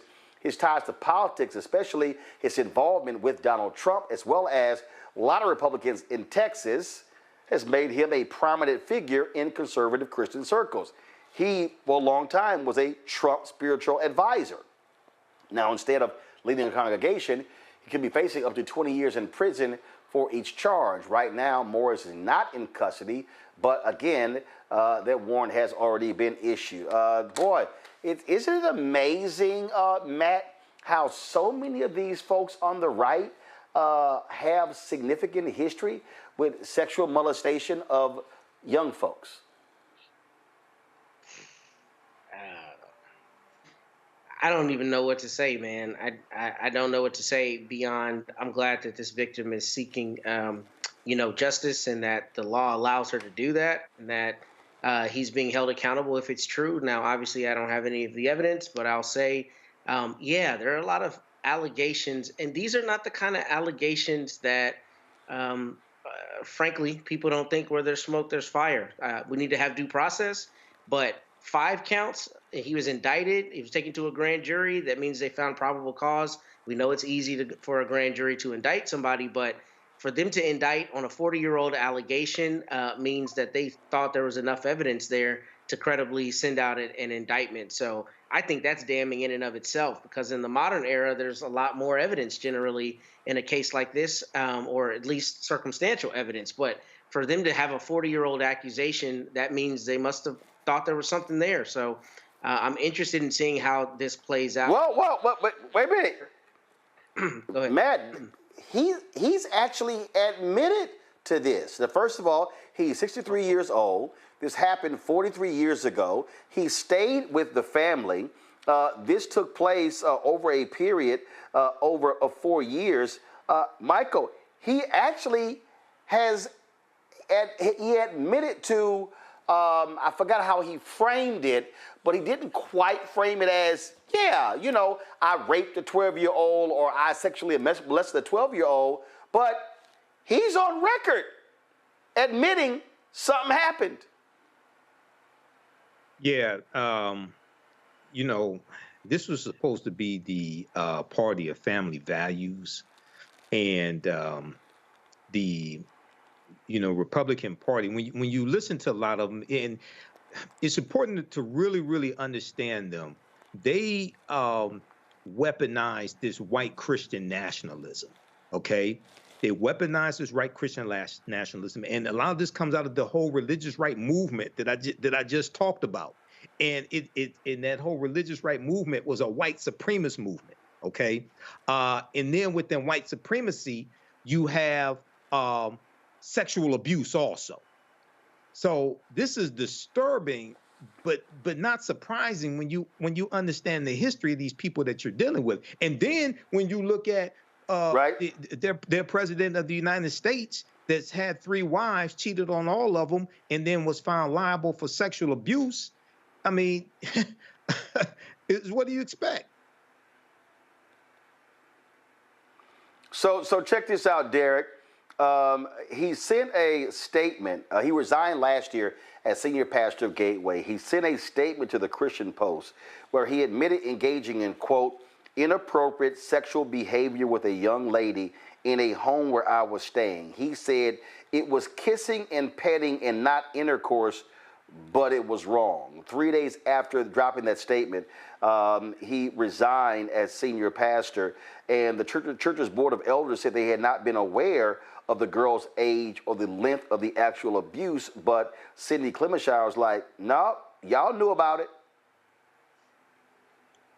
Roland, I agree with Matt and Michael's analysis, but here's the reality, Roland.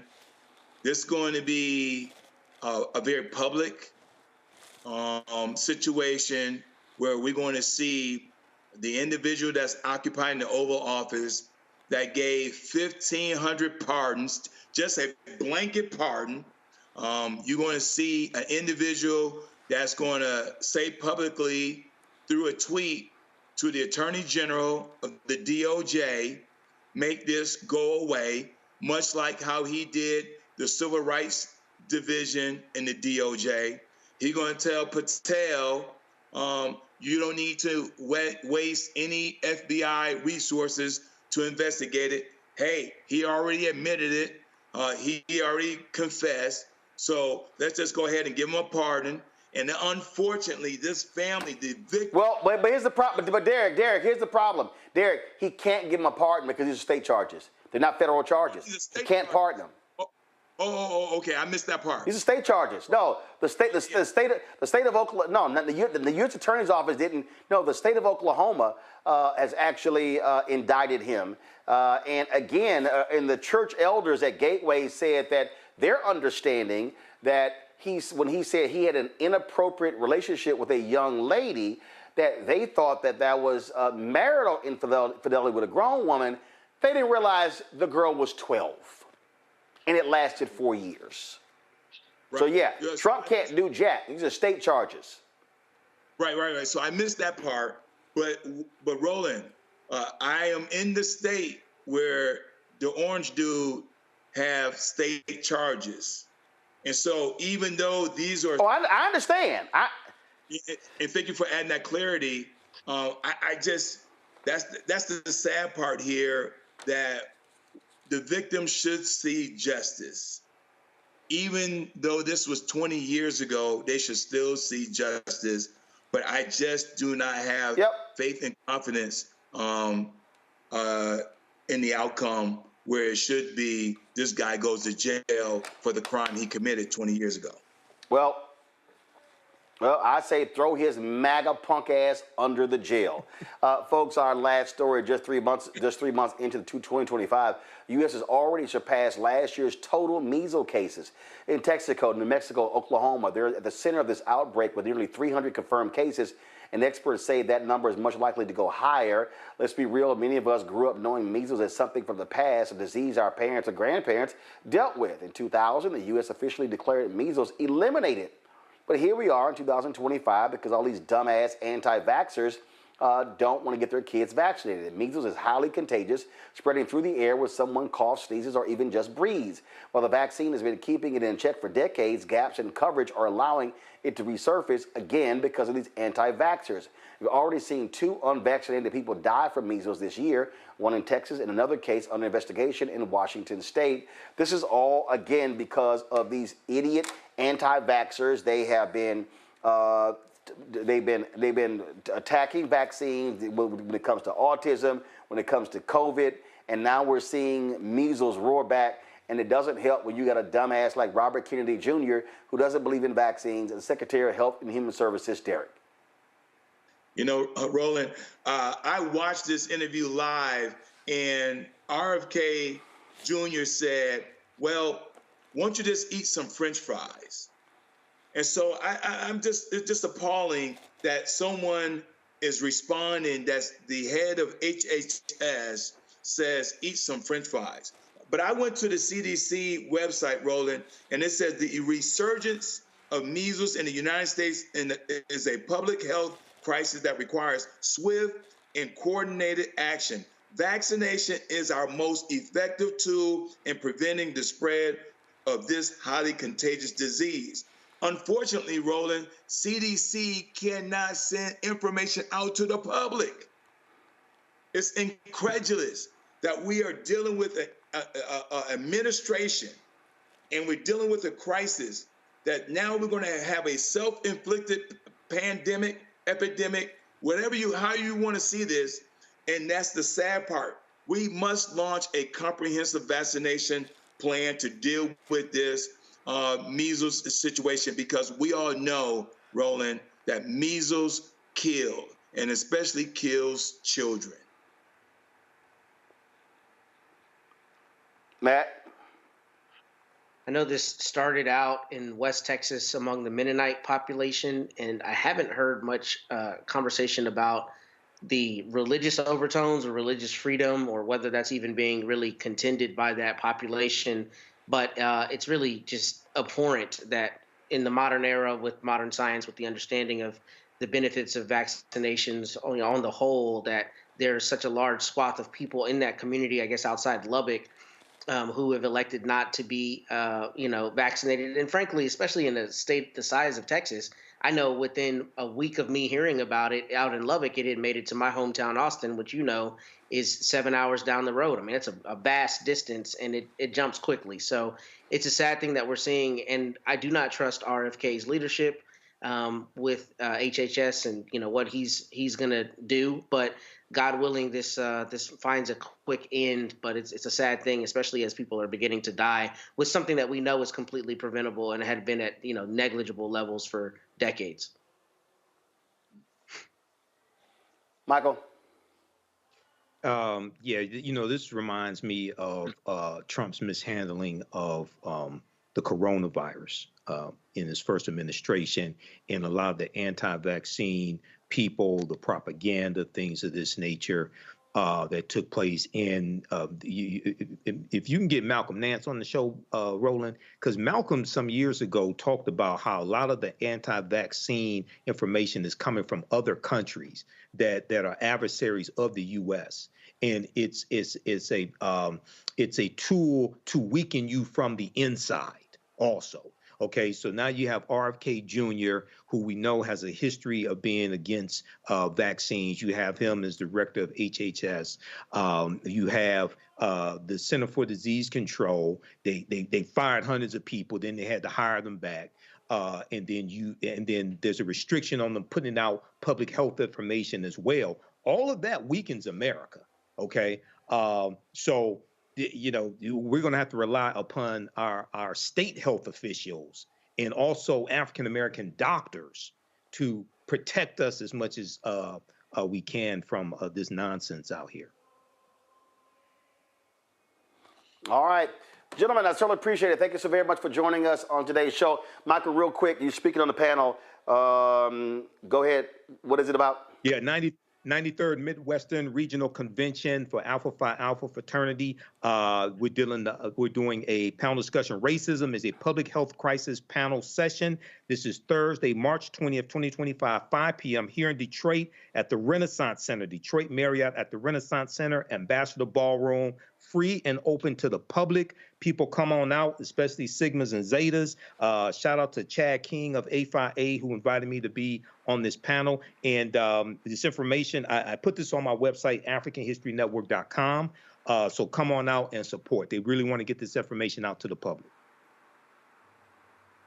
All right. We appreciate it. Thanks a lot. Again, thanks, Derek. Thanks, Matt, as well. All right, folks, don't forget to support the work that we do. Join our Bring the Funk fan club. If you want to give via Cash App, use the QR code from Stripe. This is it right here. You see it on your screen. So please take advantage of that. Click the Cash App pay button to contribute. You can also use Stripe to pay for using credit card. Check your money order, P.O. Box 57196, Washington, D.C., 20037-0196. PayPal, R. Martin Unfiltered. Venmo, RM Unfiltered. Zelle, Roland at RolandSMartin.com. Roland at RolandMartinUnfiltered.com. Be sure to download the Black Star Network app, Apple phone, Android phone, Apple TV, Android TV, Roku, Amazon Fire TV, Xbox One, Samsung Smart TV. Be sure to get your swag, your Roland Martin Unfiltered Black Star Network swag. Get our merchandise, our shirts, hashtag we tried to tell you, FAFO 2025. Also, don't blame me, I voted for the black woman. You can get that, of course, at rolandmartin.creator-spring.com. The QR code is there as well, or go to blackstarnetwork.com. Be sure to get a copy of my book, White Fear, How the Browning of America is Making White Folks Lose Their Minds, available at bookstores nationwide. Get the audio version that I read on Audible. We can download that as well.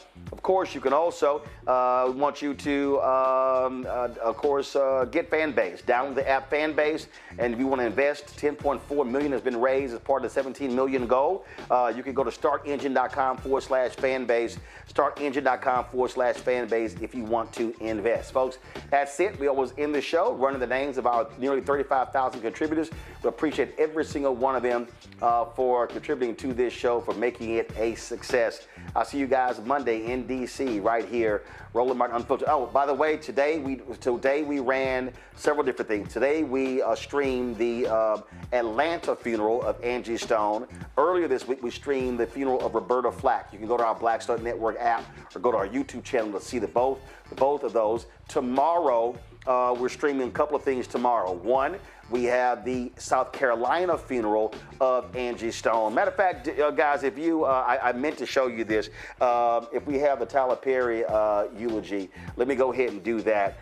So again, tomorrow is going to be the South Carolina funeral of Angie Stone. We're also streaming the funeral from the Church Without Walls in Houston of former Houston Mayor and Congressman Sylvester Turner. And I meant to play this here, but so before we go, kill the music, let's do this here. Roll the Tyler Perry eulogy of Angie Stone. Man, did he speak some truth. Listen to this. To the family, Bishop Brown, thank you for having me here. Thank you for allowing us to do this, to put her to rest in fashion of the queen that she was.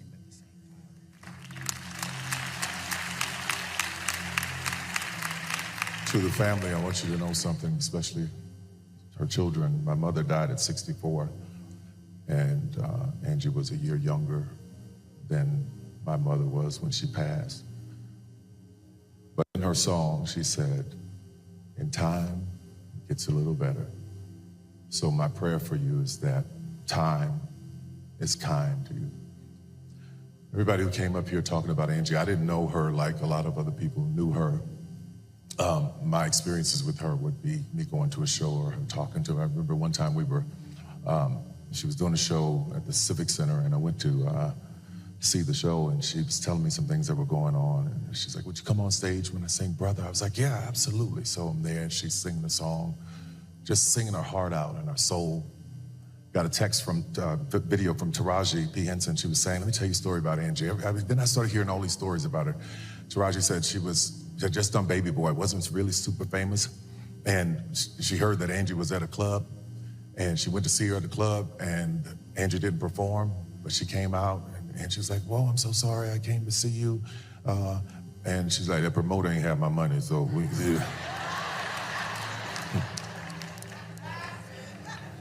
I want to go down the street of those promoters and record labels and people not paying folks.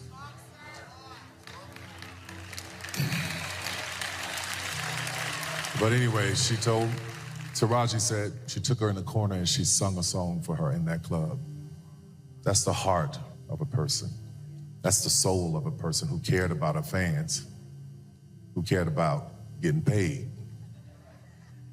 You know, I was being interviewed by this woman once, and she was telling me, she's like, Tyler, I just want to tell you, I can always tell when they're going to go left, because the interview starts, all these questions, and then it's like, you know, the black women in your movies, do you portray them? It's such negativity, and they're always going through something, and they're always, and just a black woman. I asked her, I said, you ever been through something? She's like, my life is great. I have a great husband, my kids are great, everything's wonderful. I said, God bless you that you can live a perfect life. That's wonderful. Then I turned to her and I asked her, I said, how old are you? She said, 25. I said, baby, keep living.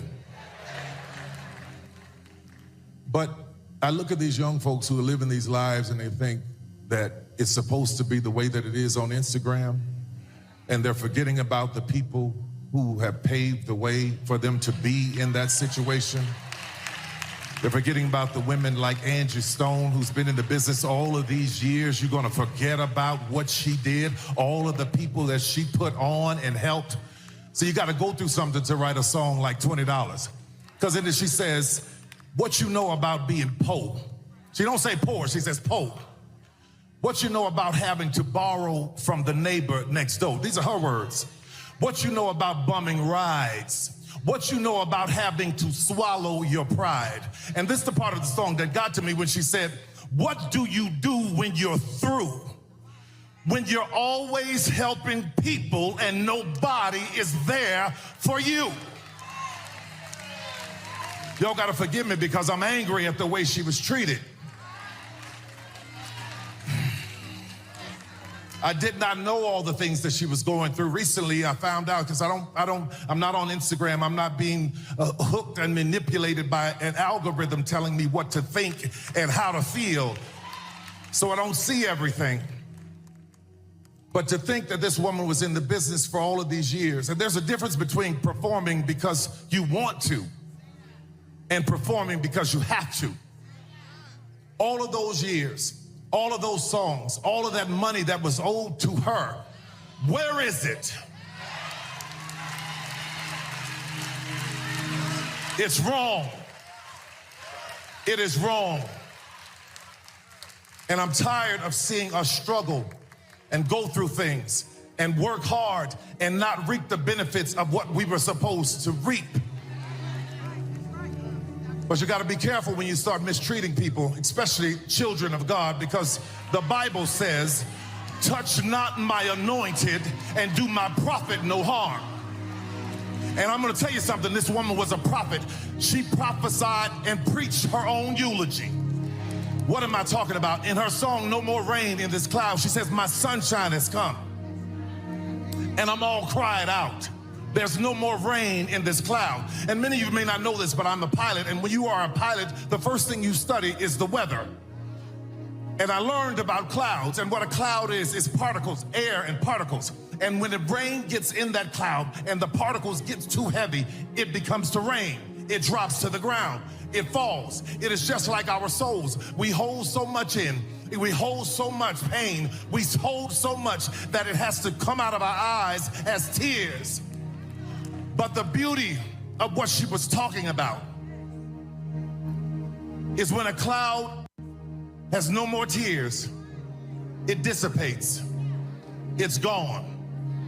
But if you listen to that song again, there's a part that I want you to really, really listen to. She said, what goes around comes around. What goes up must come down. The things you do come back to you. And then she said, y'all believe that? She was preaching, y'all. I can take you to the word where in Galatians it says, be not deceived. God is not mocked. That a man soweth, he shall also reap. This woman sold good things to people. She sold kindness to people. She sold joy to people. She sold love and her voice to people.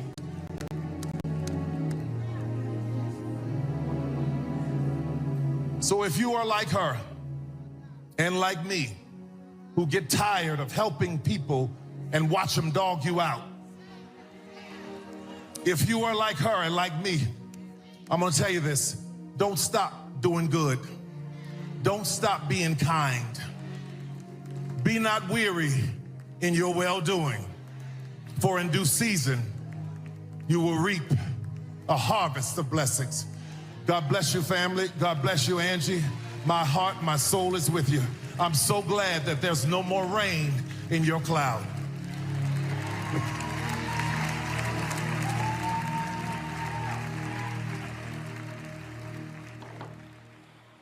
Again, folks, if you missed the Atlanta funeral service of Angie Stone, just simply go to our YouTube channel, youtube.com/RolandSMartin, or go to our Black Star Network app. You can see it there. She's going to be eulogized tomorrow in South Carolina, her home state.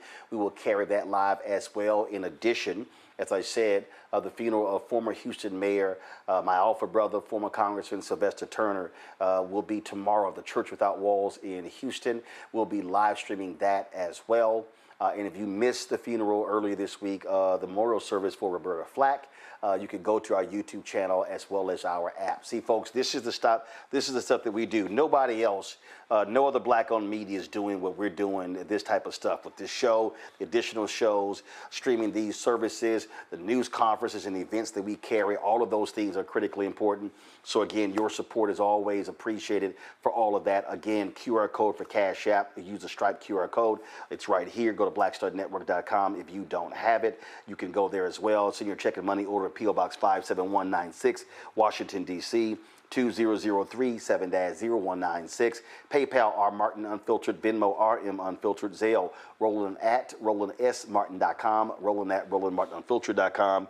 Folks, I'll see y'all on Monday. Here are all of those names, people who've contributed to our show. We certainly appreciate every single one of you. Y'all take care. Holla!